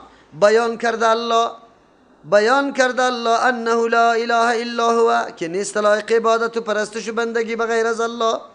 خبر داده الله، گفته الله، حکم کرده الله، ذکر مسئله توحید کرده در کتاب خود الله. کلی معانی در کلمه شهده است. خو لیکن شهادت دو قسم است. یکی شهادت به معنای فعلی است، یکی شهادت قولی است، یکی شهادت انفوسی است. شهادت انفوسی تصدیق میگه که آدم تصدیق کنه. شهادت قولی را میگه که به زبان اقرار بکنی. شهادت فعلی را میگه که تو در عمل واقعا پیاده بسازی عقیده توحیده. الله تبارک و تعالی اگر شهیده مراد از پیش شهادت قولی و چی است؟ خبر دادن است، قولی است. شهد الله، الله خبر داده، بیان کرده، حکم کرده. اینا شهد الله شاهدی داده یعنی بیان کرده، خبر داده الله تبارک و تعالی انه لا اله الا هو که نیست لایق پرستش و بندگی بغیر از الله. چرا؟ مرتبه شهادت هم 4 است. اول عقیده بکو بالای توحید الله، شاهدی بالای توحید، عقیده بالای توحید. دوم به زبان اقرار بکو. سوم خبر بدی دیگران را. چهارم دیگران را امر بکو. یکی مطلقی خبر نه، امر به عقیده توحید بکو. این 4 مرتبه است. 4 مرتبه است. الله تبارک و تعالی خبرم داده، حکمم کرده، بیانم کرده، ما را مکلف به توحیدم کرده، خودش خبرم داده توحیده و خودش بیان توحید ام کرده. این شهادت الله تبارک و تعالی بود. این شهادت قولی بود. اگر شهادت حالی را بگیریم، باز مراد از شهادت حالی است پیدایش و نظام و نظم دنیا مکمل. شاهد بالای از است که ذاتی که نظام دنیا را پیدا کرده واحد لا شریک است. چرا؟ این همه جهان با این نظم و نظام و همه مخلوقات که آدم میبینه تربیتی از یاره مکمل دلیل بالای از است که ذات واحدی را پیدا کرده و ذات واحدی را چی میکنه؟ تربیه میکنه، در مقام میرسانه. اینجا شهادت الله شهادتی چی شد؟ حالی شد. یعنی پیدایش آسمان ها و زمین و کائنات دلیل بالای وحدانیت کی شد؟ الله تبارک و تعالی. این خود مسئله شهادت الله شد. والملائکه شهادت ملائکه، شهادت ملائکه قولی است. قولی به خاطری است که ملائکه می اعتراف داره خودشان اعتراف داره بالای توحید الله، خبرم داده و امرم میکنه به مردم که شما هم عقیده توحید داشته باشه. یکی شهادت فعلی ملائکه، فعلا عملا ملائکه کلش در تسبیحات الله مصروف است، حتی غذایشان تسبیح و چی است؟ تعلیل است، عملا انجام میده. این شهادت ملائکه است. و اولو العلم، شهادت صاحبان علم، یام علما شاهدی میده در تقریرهای خود، در نوشته های خود، کتابا نوشته میکنه، بیانات میکنه برای توحید بیان میکنه. یک شاهدی میده صاحبان علم توسط چی؟ استدلال کردن، بیان میکنه برای مردم عقیده توحید، استدلال میکنه از آیات قرآن کریم. شاهدی میده صاحبان علم انفوسی، یقین داره که عقیده توحید مهمترین مسئله است. شاهدی میده به اقرار خودشان اقرار داره که غیر از الله دیگه کس لایق عبادت و بندگی نیست. بله شهادت فعلی خبر میده مردم که بله الله یک و یگانه است، دیگه شریک نداره. امر میکنه مردم که ای مردم به طرف الله، یک الله را پرستش کنه، قبرها را پرستش نکنه، پیر صاحب ملا صاحب پرستش نکنه، درختها را چشمه ها را پرستش نکنه، غارها را پرستش نکنه. ای نه ایگا پارا بیرقا را پرستش نکنه، لطه ها و رختایی که در سر قبر انداخته شده او را پرستش نکنه، الله را پرستش کنه. قرآن کریم در اینجا سه شهادت ذکر کرد: شهادت الله، شهادت ملائک و شهادت کی؟ علما. اشاره به شان علما میکنه. چرا؟ شهادت علما مقرون به شهادت الله است. عالمی که واقعا عقیده توحید برملا میسازه، مردم دعوت میده، مقام و منزلتش امو قدر زیاد است که شهادت عظیم مقارن با شهادت کیست؟ الله تبارک و تعالی است. از دو خاطر جزء مهم علم عالم همیست که در توحید تیر شود، در خدمت توحید تیر شود. ما انشالله که در هر مجلس و موضوع که یک شنگ به توحید ندیم هیچ امکان نداره. یک موضوع توحید در یک بخشش حتما بیان میکنیم، حتما نمیگذاریم شه. چرا؟ توحید بیان کردن مسئولیت ماست، وظیفه ماست، ما باید بیان کنیم، حتما واضح بیان کنیم، پشت و پرده نه. همینطور واضح بگویم که شهید شمشیر علیه رحمه چیزی کردن نمیتونه، ولی هست به پیش الله قدر و قیمت داره. و قدر و قیمت کی داده؟ خلیکن مشکل کشا واجت روا، مریض جور کده اولاد داده نمیتونه. ایره به مردم باید واضح بسازیم. چرا؟ اگر واضح نسازیم مادرم با سبا میره اونجا آلوچک میپرته او شور میده که بچه شوه، همونطور میکنه یا نمیکنه؟ خواهرم این کار باز میکنه دیگه، اونجا میره باز میگه که فلانی بچه را نصیبی ما بکو. صحیح است؟ بچه میره فلانی دختر را نصیبم بکو، دیگه میره فلانی دشمنی مرا بکوش. این کارا را اولیا کرده نمیتونه. این عقیده توحید الله است، باید واضح بیان شود، گنگ بیان نشود. چرا؟ این وظیفه ماست و درجه ما که بلند میشه به می خاطر بلند میشه که ما شاهدی به توحید الله بدیم. شهادت ما چند قسم شد؟ 4. تصدیق در دل، اقرار در زبان، بگوی خبر دادن مردم و امر کردن مردم. یعنی اینجا 4 مرحله برای شهادت شد که علما شاهدی میدن. قائما بالقسط 2 مطلب داره، در حالی که الله تبارک و تعالی قائم شاهدی میده الله به یکی نیست لایق پرستش و بندگی غیر از الله. الله هم شاهدی داده که غیر از قابل پرستش و بندگی غیر از خودش دیگه کس نیست. ملائکه هم همین شاهدی را میده که بزرگترین مخلوق و پاکترین مخلوق است و همیشه در ذکر و تسبیح و تعلیل الله مصروف است. بعد از او مردمایی که بصیرت کامل داره، فکر عمیق داره و که خیلی زیاد تلاش کرده که علم حاصل بکنه و هم همین شاهدی را میده. خود شاهدی الله در کدام حالت است؟ قائما بالقسط که قائم است، یعنی انتظام کننده است. کلی عالمه بالقسط، به انصاف انتظام کرده. انتظام تکوینی را هم کرده، تشریعی را هم، کلش به انصاف است. انتظام تکوینی الله به انصاف است.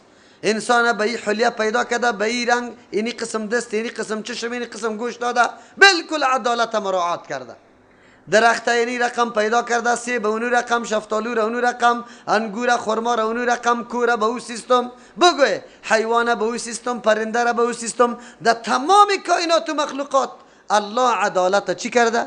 رعایت کرده. هیچ نوع نقص در کائنات نیست، نقص نیست. الله هر چیز مطابق عدالت پیدا کرده، کسی انتقاد کرده نمیتونه. یک آدم گفته نمیتونه که چشم من چرا داخل است، چرا در پیش روی است، چرا در مابین جانم میبود؟ نه نه نه نمیتونی. که اگر ادنا اعتراض بکنی دستی در سر فرق سرت میخوری. اما طور است یقینا. این عدالت تکوینی میگه. بله الله تبارک و تعالی قائم به عدالت تشریعی هم است. انتظام و تدبیر عدالت تشریعی را هم کرده. اگر ما را مکلف به روزه کرده، به نماز کرده، به حج کرده، به زکات کرده، به هر کاری خیر کی کرده، مکمل عدالت چی شده؟ رعایت شده. بی عدالتی در او قطعا نشده. از او خاطر هر فیصله الله تبارک و تعالی عادلانه است. چرا؟ الله ظالم نیست.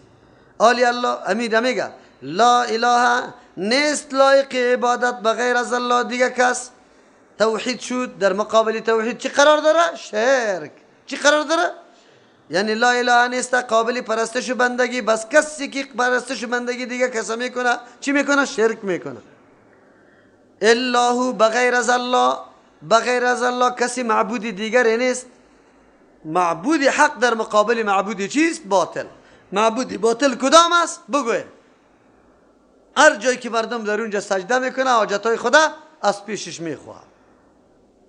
العزیز و زبردست ذات است، در مقابلش کی میه؟ عاجز. الله عاجز نیست، در امرش نافذ است.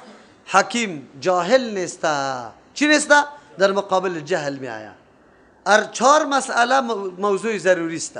یک، قائما بالقسط شهد الله، شهیدی میده الله انه لا اله، که شان سخن است لا اله نیست لایق عبادت و پرستش الا هو بغیر از الله. یعنی الله شهیدی به اینمی مضمون میده که لایق بندگی و پرستش غیر از الله دیگه کس نیست.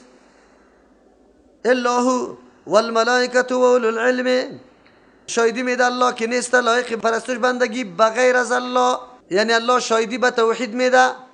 حال کون توحید که قائم بالقسط است، یعنی توحید قائم است به انصاف. توحید قائم به انصاف است. اونجا الله قائم بود به انصاف، انتظام او میکرد. اینجا توحید سری چیزی که شاهدی داده شده او قائم به انصاف است، استوار به انصاف است. یقینا توحیدی طور یک امری است که بالکل عدالت در رعایت شده. چرا؟ بخاطر که تمام امورات ما محول به کیست؟ پیدا کننده الله، تربیت کننده الله، رحم کننده الله، بگوی بخشش کننده الله، حساب کننده چی؟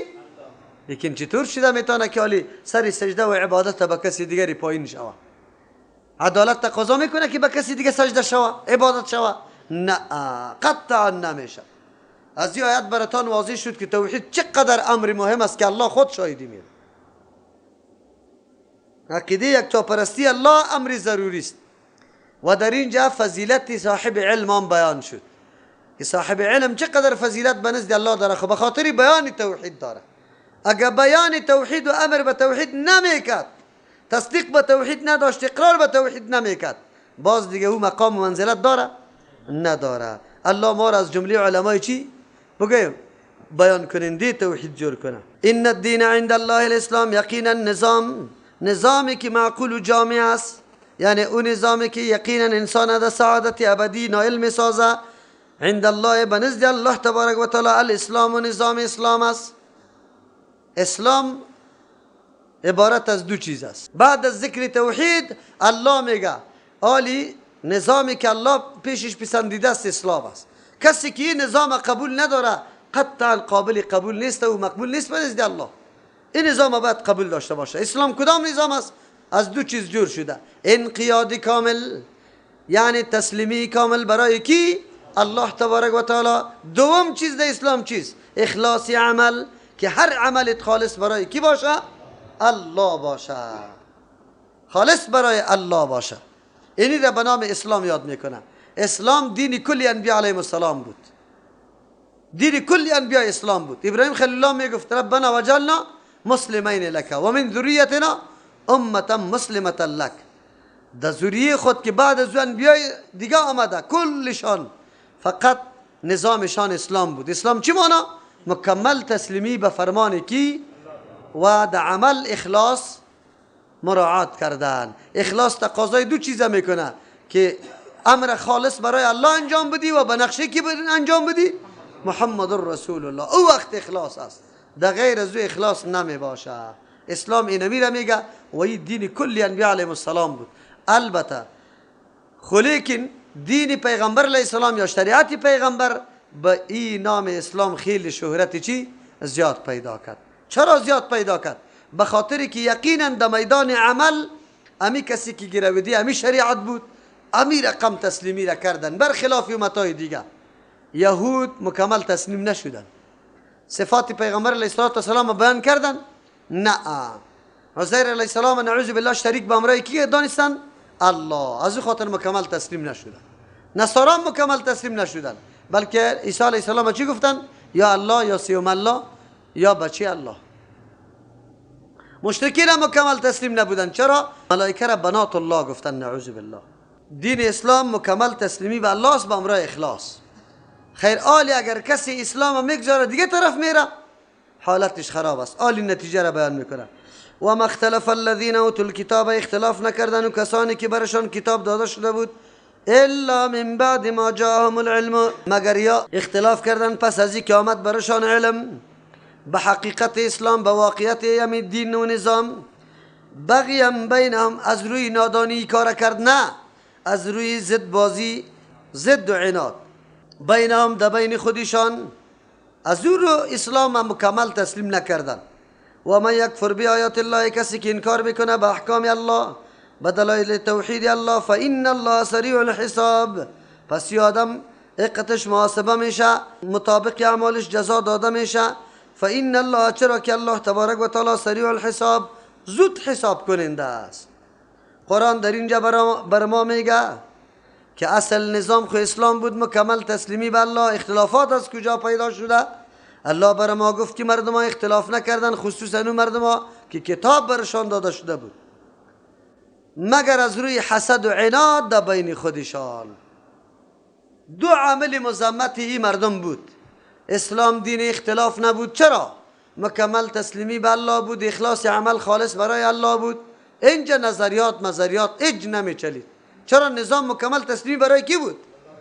خب لیکن این مردم ها نظریات پیدا کردن، اختلافات شروع کردن. اوی نظریات پیدا کردن، اختلافات شروع کردن از دو وجه مضموم شد. یکی مضموم به خاطری که اگر برای از یاد دلیل نمی آمد یا برای خود را رجوع میکرد، باز یک عذر معقول داشتن، یک توجیه میشد. لیکن یا عذر معقول نداشتن. چرا؟ به خاطری که من بعد ما جاءهم العلم، دلیل و سند قوی برای حقانیت اسلام موجود بود. چرا یا اسلام گذاشتن، رفتن عنعنات، خواسته ها، پرداخته های خودم مجموعه دین جور کردن. ای کار کردن، به اسلام اکتفا نکردن، بلکه از خود یک چیزی دیگری را هم اضافه کردن. دوم مذمتشان اینمی اختلافات یا جور کردن در امور دین چیزای اضافه گیره از روی جهالت و نادانی نبود، بلکه بغیم بینهم، از روی حسد بدبینی که در بینشان بود. یا روادار ساخت که نمی قسم اختلاف شروع بکنه. یهود در بین خود، نصارا در بین خود و هر دو طایفه در بین یکی دیگه خود اختلاف چی کردن؟ پیدا کردن. چرا؟ به خاطر که از خود دین جور کردن. نعوذ بالله. حالان که دین یک دین بود، تسلیمی به نظام الله، به نظام الله تسلیم شو، خیر و خلاص.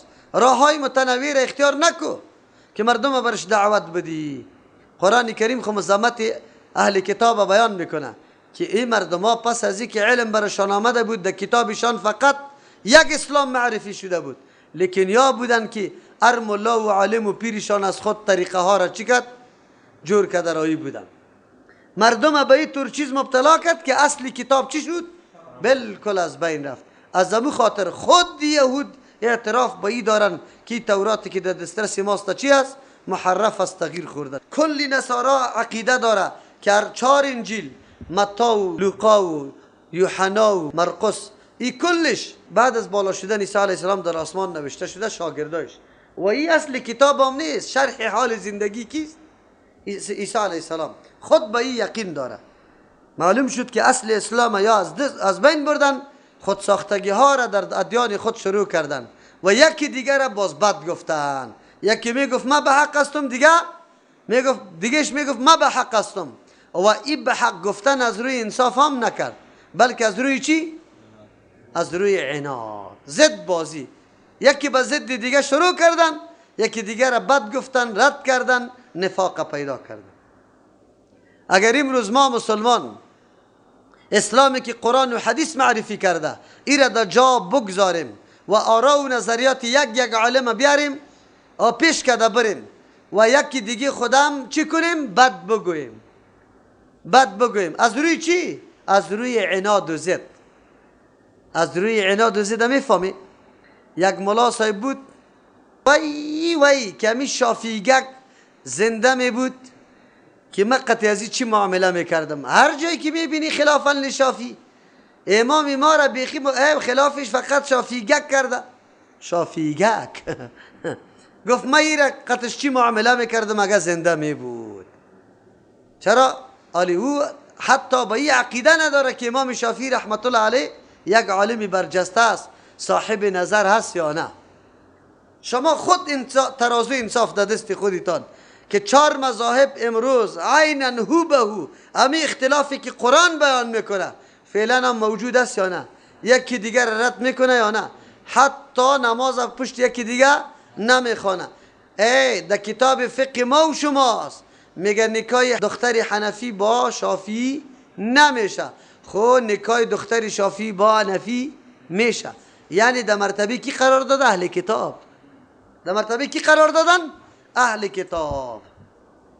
از خود اقوال جور کرده، نور دین جور کرده. اصل دین چیست؟ گم شده. نظریات مجموعه نظریات ما اصل دین جور شده، او اصل دین دیگه نیست. قرآن میگه یک اسلام است. از همون خاطر هر کس که چیزی جدیده خلاف اسلام پیدا میکنه و بدعت شمرده میشه، او دین نیست. و این هشدار خیلی سخت است. فین حاجوک فقل اسلمت وجهی لله. پیغمبر علیه السلام الله بیان میکنه یک جماعت آمده بود امرای پیغمبر علیه السلام گفتگو کرد در مورد اسلام، در مورد توحید. او جماعت از یهود بود. الله تبارک و تعالی طریقه را برای پیغمبر علیه السلام نشان داد که ای پیغمبر علیه السلام برشان بگو فین حاجوک اگر دلیل بازی میکنه امرای تو، یعنی پس از اینکه دلایل قائم شد بالای حق بودن اسلام، بازم این مردم دلایل میگه امرای تو میگه که نه اینطور نیست، اینطور است. یهود آمده بودن میگفتن نه دینی تو حق نیست، دینی ما حق است. تو دلایل برش پیش کردی یا دلایل قبول نداره. مناظره گفتگو تا وقت فایدمند میباشه که در او جانب مقابل احساس قبولیت باشه که بپذیره. ولی وقتی که او احساس قبولیت نمیکنه، توی نمی قسم اعلان برش بکن خیر و خلاص، دیگه وقت تضایع نکن. وقتی تو قیمتی است، این مردم میخواه وقت تو را چی بکنه و تو را در یک امر ناسزا مشغول بسازه. از او خاطر فکری تا بگیری که این مردم شدنی نیست. چرا؟ دیا ماده پذیرش ایج وجود نداره. تو وقت تضایع نکن. همینطور مردم در وطن امام هسته، هر روز تلفن زنگ میاد که در مناظره میشینی یا نه؟ مسیج روان میکنه مناظره میشینی یا نه؟ ورق چاپ میکنه مردم روان میکنه در مناظره میشینی. مناظره برای چیست؟ برای اظهار حق است. مناظره خود شرایط برای خود داره. ما تو اردوی ما علمیت مناظره را داشته باشیم، دلایل داشته باشیم، با 3 نفر عالم بی‌طرف موجود باشه که دلایل نظر بکنه، بعد از او بازار کدام که مغلوب شد بعد جانب مقابل بپذیره دی خیر و خلاص.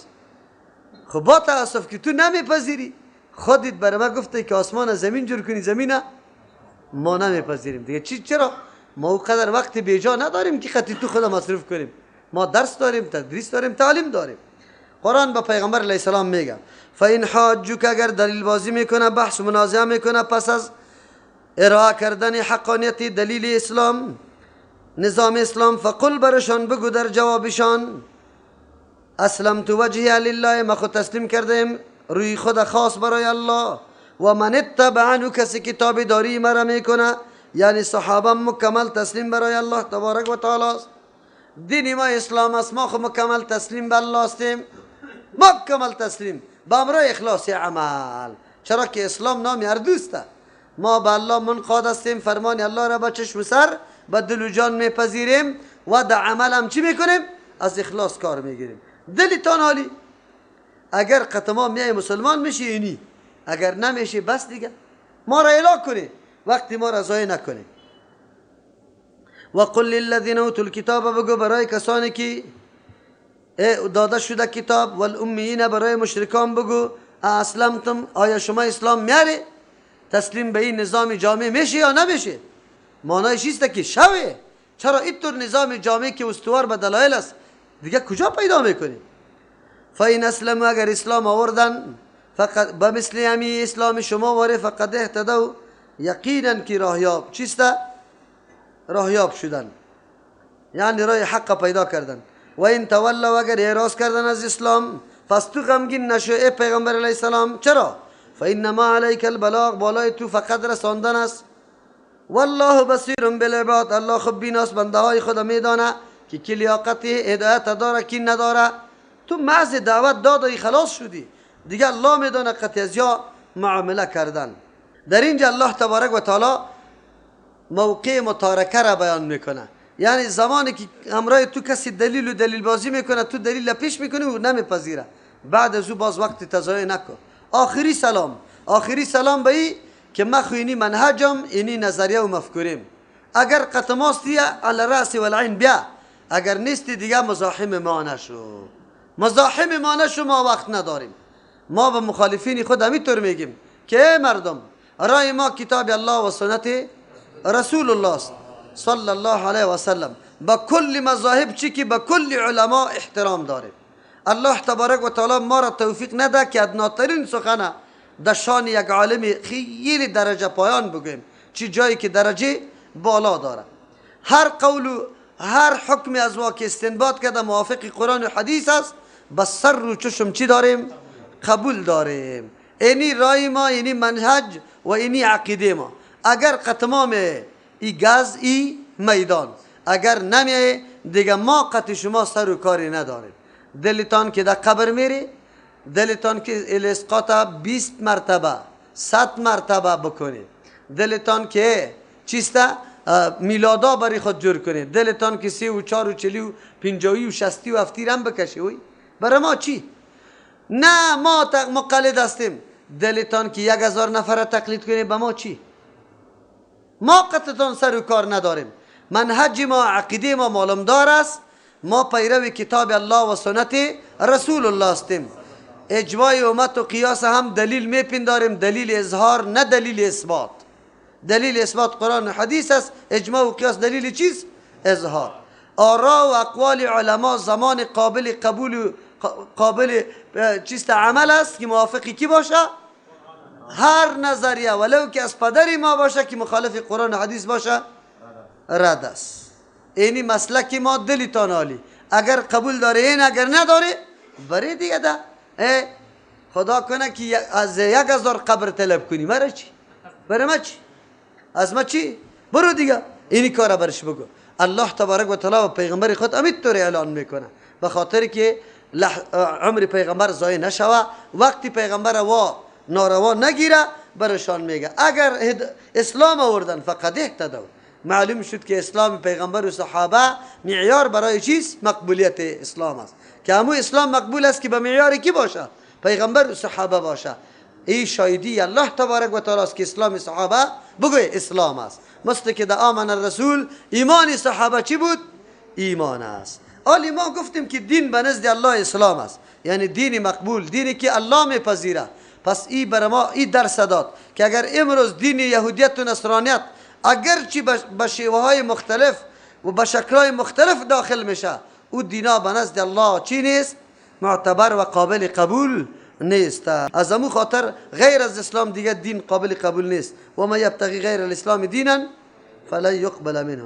اسلام چرا دین جامع است؟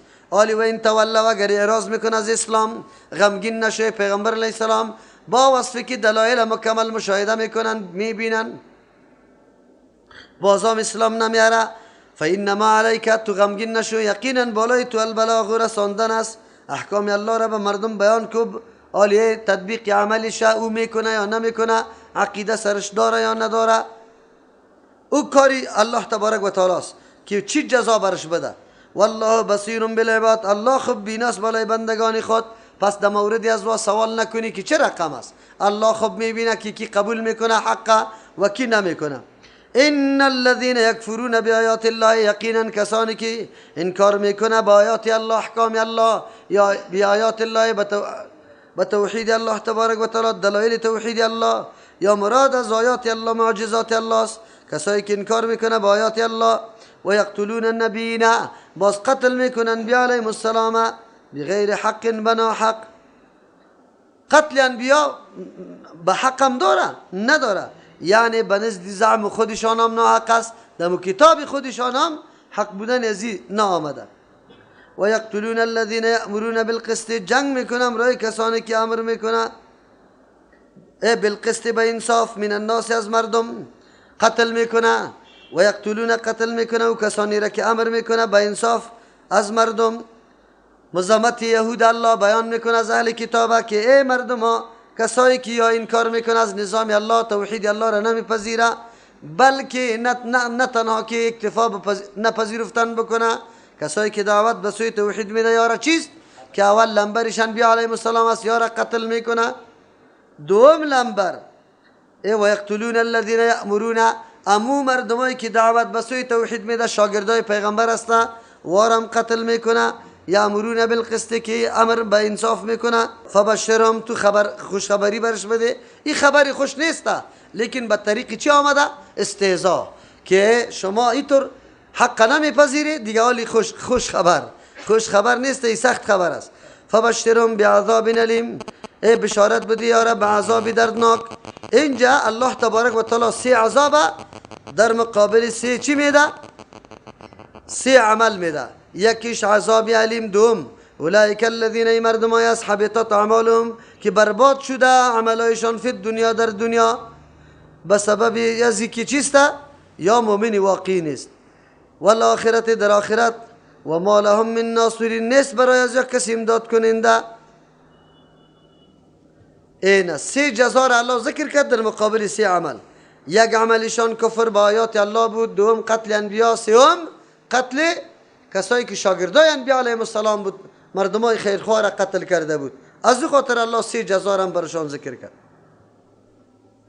الم تر الی الذین اوتوا نصیبا من الکتاب، تو نمیبینی پیغمبر علیه السلام در پیش الله تبارک و تعالی بیان علمای بزرگشان که عناد داشتن، اختلاف شروع کردن، او را الله بر ما ذکر کرد. در اینجا حال نیمه علما را ذکر میکنه.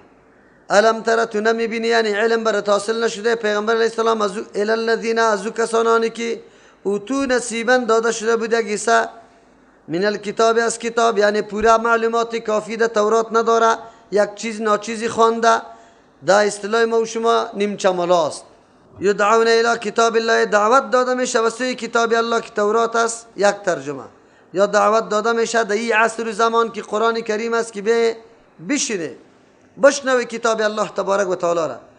لیحکم بینهم، که فیصله بکنه بینهم، در بینشان، یعنی لیحکم بینهم، که فیصله کنه امی کتاب الله بینهم، در بینشان، در موردی و مسائلی که یا اختلاف داشتن در بین خود متفرق شدن.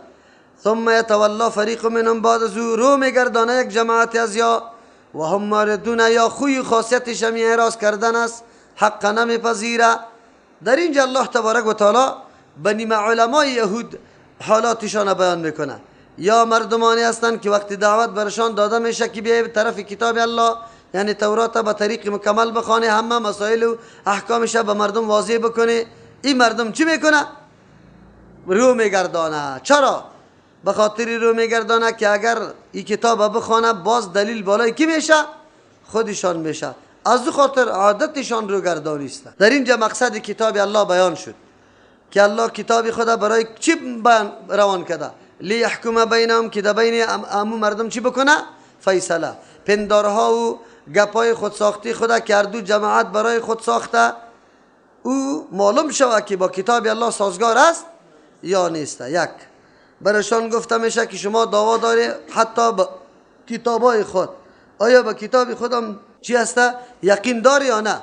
در کتابای شما هم امی اوصاف پیغمبر علیه السلام از نبوتش مکمل ذکر شده، حقانیت دین اسلام معرفی شده، چرا شما نمیپذیری؟ پس این موضوعات اختلافی شما گذاشته به خاطر منفعت. الم تر الی الذین، یا علم برات حاصل نیست از او کسانی که نمیبینی اصلا علم برات حاصل نیست؟ چرا که در زمان پیغمبر خو او حالت نبود. او تو نصیبن که داده شده برشان یک حصه من الکتاب از کتابشان، یعنی تورات نیمه خوانده، کلی مسائل تورات نمیدانه. یدعون که از یا مطالبه میشه، یعنی دعوت داده میشه الی کتاب الله، به کتاب الله که تورات است، در اونجا مسائل وجود داره، صفاتای پیغمبر علیه السلام، حقانیت قرآن، حقانیت اسلام، که بخوانیم کتاب خدا که حق است یا نیست. لیحکم بینهم، که همو کتابشان فیصله در بینشان بکنه، که یا میگه نه، یکیش میگه یهودیت حق است، دیگهش میگه نصرانیت حق است، که معلوم شود کی حق است. یکی یا دعوت داده میشه به سوی کتاب الله که قرآن کریم است، لیحکم بینهم، که قرآن فیصله کنه در بین از یا و خو یکی دیگه خود رد کرده، میگه یهود میگه نصارا خوب نیست، نصارا میگه یهود خوب نیست. لیحکم، که فیصله کنه کتاب بینهم در بینشان، معلوم شود که کدام طایفه حق است کدام باطل است. هر دو طایفه باطل است. چرا حق نظام کی بود؟ اسلام. و کسایی که گرویده به نظام اسلام است، همین طایفه حق است که امت پیغمبر علیه السلام است. دیگه امتا گرویده نظام اسلام نیست، از خاطر حق نیست. ثم یتولا فریق منهم، باز رو میگردانه یک جماعت از یا و هم معرضون، خوی خاصیتشان اعراض است. چرا حاضر به کتاب الله نمیشه؟ با خاطری که ملامت میشن، در پیش مردم ملامت میشه. مردم برش میگه وقتی در کتاب صفاتای پیغمبر موجود بود، حقانیت دین اسلام و قرآن موجود بود، چرا ما را شما نگفتی؟ چرا ما را شما نگفتی؟ به خاطر از اینکه رسواییشان امو نعوذ بالله خیانتشان افشان نشوه، از او خاطر یا به قرآن نمی آید. این آیت امروز هم تطبیق میشه. امروز وقتی که دعوت داده میشه به این ملا صاحبا که بیای همین موضوعات شما از جان خود بیان نکنیم، نه دعوای حقانیت تو بکن، نه من میکنم، نه احمد و نه محمود، نه زید و نه بکر، نه عمر، نه خالد، هیچ کس دعوا نکنه. بیای به کتاب الله تبارک و تعالی که فیصله بکنه در بین ما و شما که کدام طایفه و گروه حق است. این همین جاست که گاهی هم در قرآن ششتن نمیتونه، رو میگردانه، شانه را خالی میکنه، نمیه پیشید. چرا؟ میفهمه که اگر قرآن اینجا پیش کنیم، حالی همو خیانت هایی که در مورد این کتاب الله ما کردیم کلش در مردم عوام چی میشه؟ برملا میشه. دیگر نشده باشه که مردم میه وکیل میه بر میگه که ملا صاحب بستره تا بس نکو دیگه اینجا جای تو نیست. از او خاطر به کتاب الله نمیه. چرا؟ کتاب الله انفاق معرفی کرده یا نه؟ کی را معرفی کرده بود بر ما؟ للوالدین والاقربین والیتاما و ابن السبیل. گفته بود که ملا صاحب؟ نه گفته بود. در سرسایه پیغمبر علیه السلام میگه طعمتا للمساکین، خوراک برای کیست؟ نمیگه کی طعمتا چی؟ ائمه المساجد، طعمه برای کیست؟ امامای مساجد. این را نگفته. پست قربانی هم مثل قربانی واری به هر کس داده میتونی، خودم استفاده از پیشش میتونی. از پیشش سنات زمان سابق سنات جور میکرد، نه؟ حالی لاندی میکنه شه.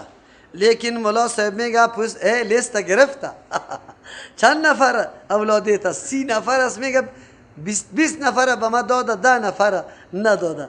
در هر مجلس که بیشینه میگه فلانی 10 نفر صدقه فطره برام نداده. رسوایت میکنه. یا در قرآن حاضر شده نمیتونه، در حدیث حاضر شده نمیتونه. حدیث یک چیز میگه یا یک قسم نماز داده، حالی چی بکنه؟ نمیتونه شده. ایره ما براتون واقعیت میگم که نمیتونه. ذالک بانهم، چرا این علمای یهود حاضر نمیشد به کتاب الله و اعراض میکردن؟ ذالک بانهم، به خاطر از اینکه مردم قالو میگفتن لن تمسنا النار الا یوما معدودا. عقیدهشان بود که هرگز ما را نمیرسه النار آتش الا یوما معدودا، مگر چند روزی شمار شده. دیگه ما در آتش سوختاندن. این گپ ادعا میکردن. خو سند داشتن؟ دلیل داشتن؟ نه. امروزم اگر ما ادعا بکنیم که مذهب حنفی بهترین مذهب است چرا؟ به خاطر که عیسی علیه السلام با مذهب کی می باشه؟ امام ابو حنیفه می باشه. خب یار دلیل نیست، دلیل نمی باشه، اینطوری پندارا به کار نیست. حقیقت پشتش برویم، واقعیت تلاش کنیم. از او خاطر الله چی میگه؟ و غرهم فی دینهم، فریب داده بود یارا در دینشان، ما امو قصه ها و مثلا ما امو قصه ها و مثلا کانو بودن یفترونه که از خود جور کرده بودن. همون طور بود یا نه؟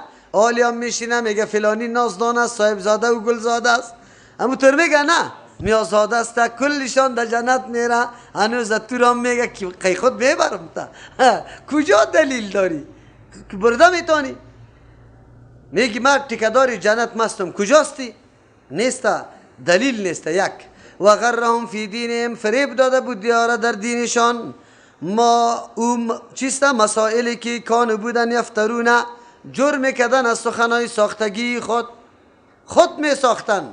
عالم میخیزه در سر منبر میگه چی میگه؟ در قیامت که قایم میشه، آخر میشه، مهدی که پیدا میشه، او هم در مذهب امام ابو حنیفه است. صحیح است؟ یک پیر صاحب یک نفر قصه کرد، قطعش جر بحث داشتم، گفت خیلی زیاد نفر بود. ما برش گفتم که چه دلیل بالای حقانیت مذهب امام ابو حنیفه رحمت الله علیه داری؟ گفت وای یک دلیل حقانیتش است که پیغمبر علیه السلام در مذهب امام ابو حنیفه است. گفت مجلس یک دم خنده گرفت. او آدم خود خیلی کلان پیر جور کرده بود، خود تعالی را این قدر نمیفهمید که میگه یک دلیل حقانیت مذهب حنفی میگه است که پیغمبر اسلام در مذهب کیست؟ امام ابو حنیفه است. الله اکبر. حب شیء یعمی و یسمه. محبت با یک چیز کورانه انسان هم کر میسازه و هم کور میسازه. نه، انسان تحقیق بکنه. البته دایی این نیست که ما توهین کدام مذهب بکنیم، نعوذ بالله از عالمه، لیکن ما اینطور نیست که کلی گپای امام ابو حنیفه رحمت الله علیه حق است و از دیگه اماما چی است؟ باطل. نعوذ بالله. شده میتونه در بین اماما از یکیش حق از دیگهش باطل باشه. خوا گپش که باطل هم باشه الله ثواب برشان میده. چرا؟ به قصد و مخالفت سنت رسول الله را نکرده، در اجتهاد خود خطا شده و مجتهد که خطا میشه الله یک ثواب برش میده. فکیف اذا جمعناهم لیوم لا ریب فیه، پس چه قسم باشه حالی تر مردما، یعنی که در حالت کفر به فریبکاری به گپای واهی عمر خود چی تیر کرده، چه قسم حالی از یا باشه اذا جمعناهم در آن وقتی که جمع کنم یارا لیوم لا ریب فیه، یعنی در روزی که لا ریب فیه نیست شک در آمدنی او روز. چه حالتی مردم چه رقم باشه که کلی عمر در پندارات تیر کرده، حقیقت وجود نداره. و وفیت کل نفس، پورا داده شود به هر نفس ما کسبت، امو نتیجه امو عملی که کسب کرده. مفسرین ده اختلاف داره که عین عمل داده میشه یا نتیجه عمل داده میشه. از ظاهر آیات قرآن کریم معلوم میشه که عین عمل داده میشه. هر عملی که در دنیا انجام داده ای، اما او عمل الله یک شکل میده، او شکل عمل سببی عین سعادت و نیکبختی و خوشی تو می باشه. از او خاطر میگه عین عمل است یا نتیجه آن چیزی که کسب کرده. و هم لا یظلمون، این مردم ها سرشان ظلم کرده نمیشه، یعنی چیزشان تاوانی و ناقص داده نمیشه، هر چیزشان پورا الله تبارک و تعالی میده. دیگه اونجا باز چی میکنه؟ چی دلیل و سندی داره؟ در عمل چیزی موجود بود یا محض پندارها بود؟ ایره مردم میگه خیالات. سری خیالات انسان نجات پیدا کرده نمیتونه. قل اللهم مالک الملک توتی الملک من تشاء. آلی باز الله بیان توحید خدا میکنه لیکن به ذکر اوصاف خود او ذکر صفت از اینجا چیسته؟ کمال ملکیت الله. ملک الله خیلی وسیع است، فراخ است. چی رقم؟ قل بگوی پیامبر علیه السلام و بیان توحید خود الله در اینجا به طریق دعا میکنه که زمانی کسی دعا میکنه این همی قسم وسیله را جور بکنه برای الله. اللهم ای پروردگار مالک الملک، که پادشاه تمام پادشاهی استی، یعنی اختیارداری کلی پادشاهی استی. تو تل ملک، تو میدی پادشاهی را، من تشاء به کسی که الله تو بخوای، و تنزع میگیری الملک پادشاهی را من تشاء از او کسایی که تو میخوایی. این اول وسعت ملکیت الله تبارک و تعالی است. مراد از ملک در اینجا یا نبوت است، باز مانای طور میشه. قل بگوی پیغمبر علیه السلام اللهم یا الله مالک الملک، که تو اختیار داری نبوت استی، تو تی میدی الملک همی نبوت من تشاء، کسی را که الله تو بخواهی، و تنزع میگیری، گرفتن نمی باشه. مراد از تنزیع باز اینجا انتقال است. و تنزع الملک، انتقال میکنی همین نبوت من تشاء، از کسی که تو بخواهی. از بنی اسرائیل انتقال شد به بنو کی؟ اسماعیل برای عرب آمد، این انتقال مانا میشه. یا مانایش و تنزع الملک،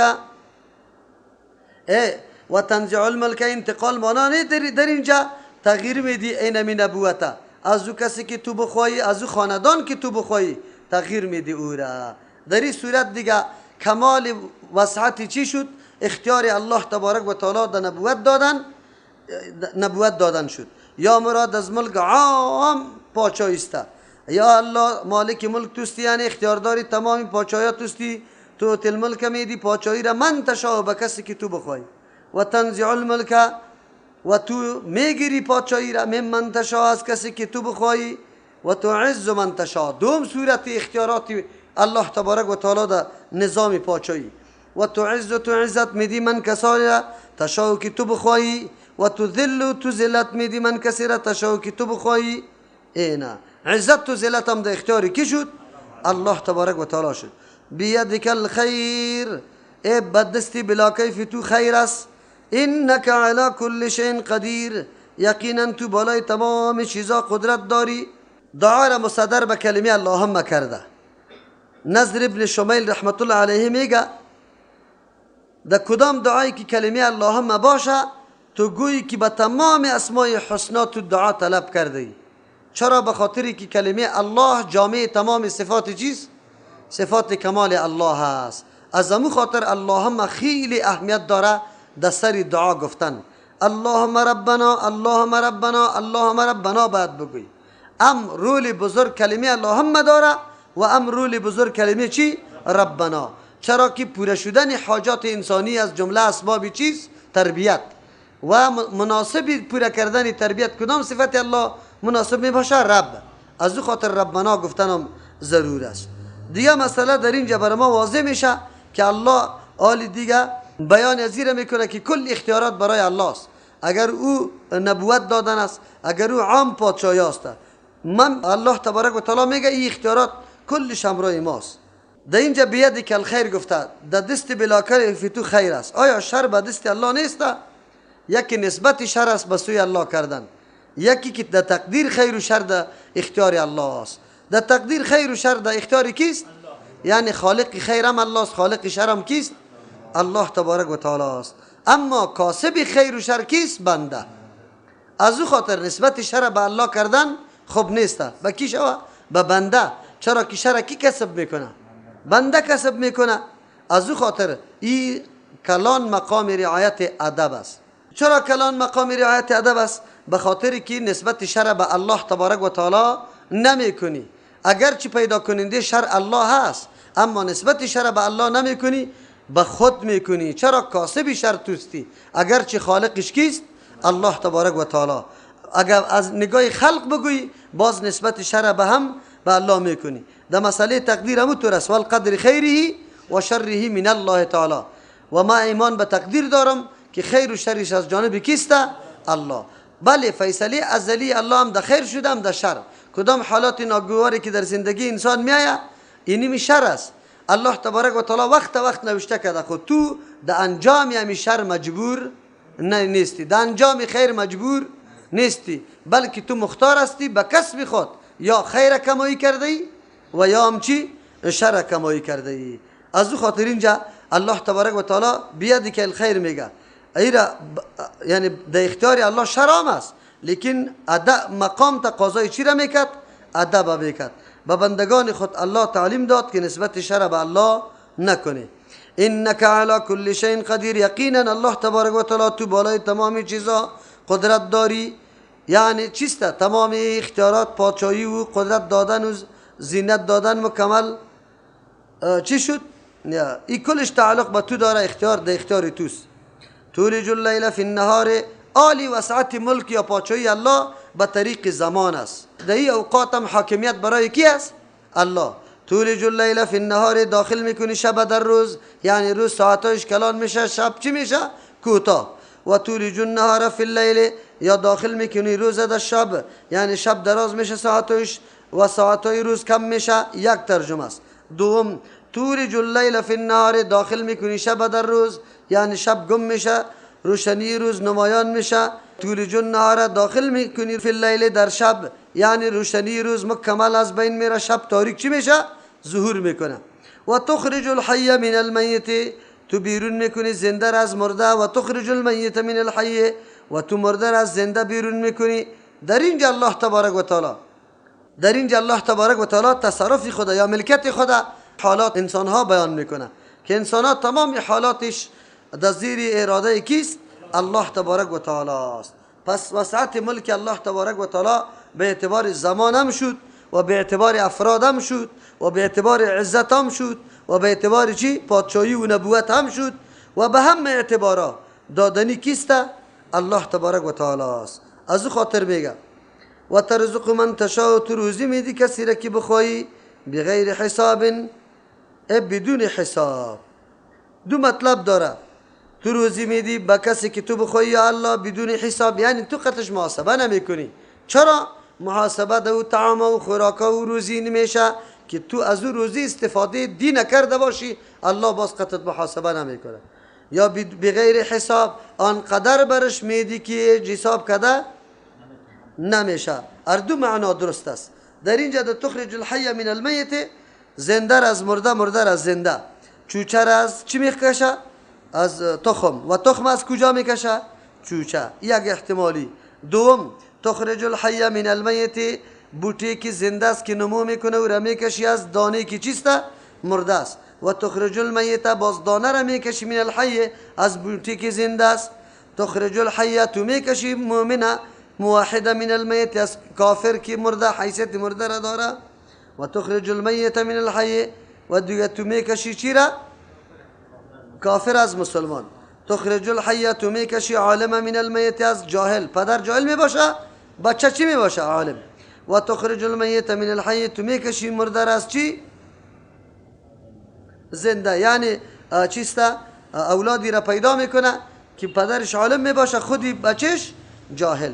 و ترزق من تشاء، تو روزی میدی به کسی که تو بخوای، بغیر حساب، بدون حساب. لا يتخذ المؤمنون الكافرين أولياء. سبحان ربك رب العزة عما يصفون وسلام على المرسلين والحمد لله رب العالمين. برای دریافت سلسله درس‌های تفسیر قرآن کریم توسط استاد ابو عبیدالله متوکل رحمه الله با شبکه یوتیوبی مولانا متوکل رحمه الله وارد شوید.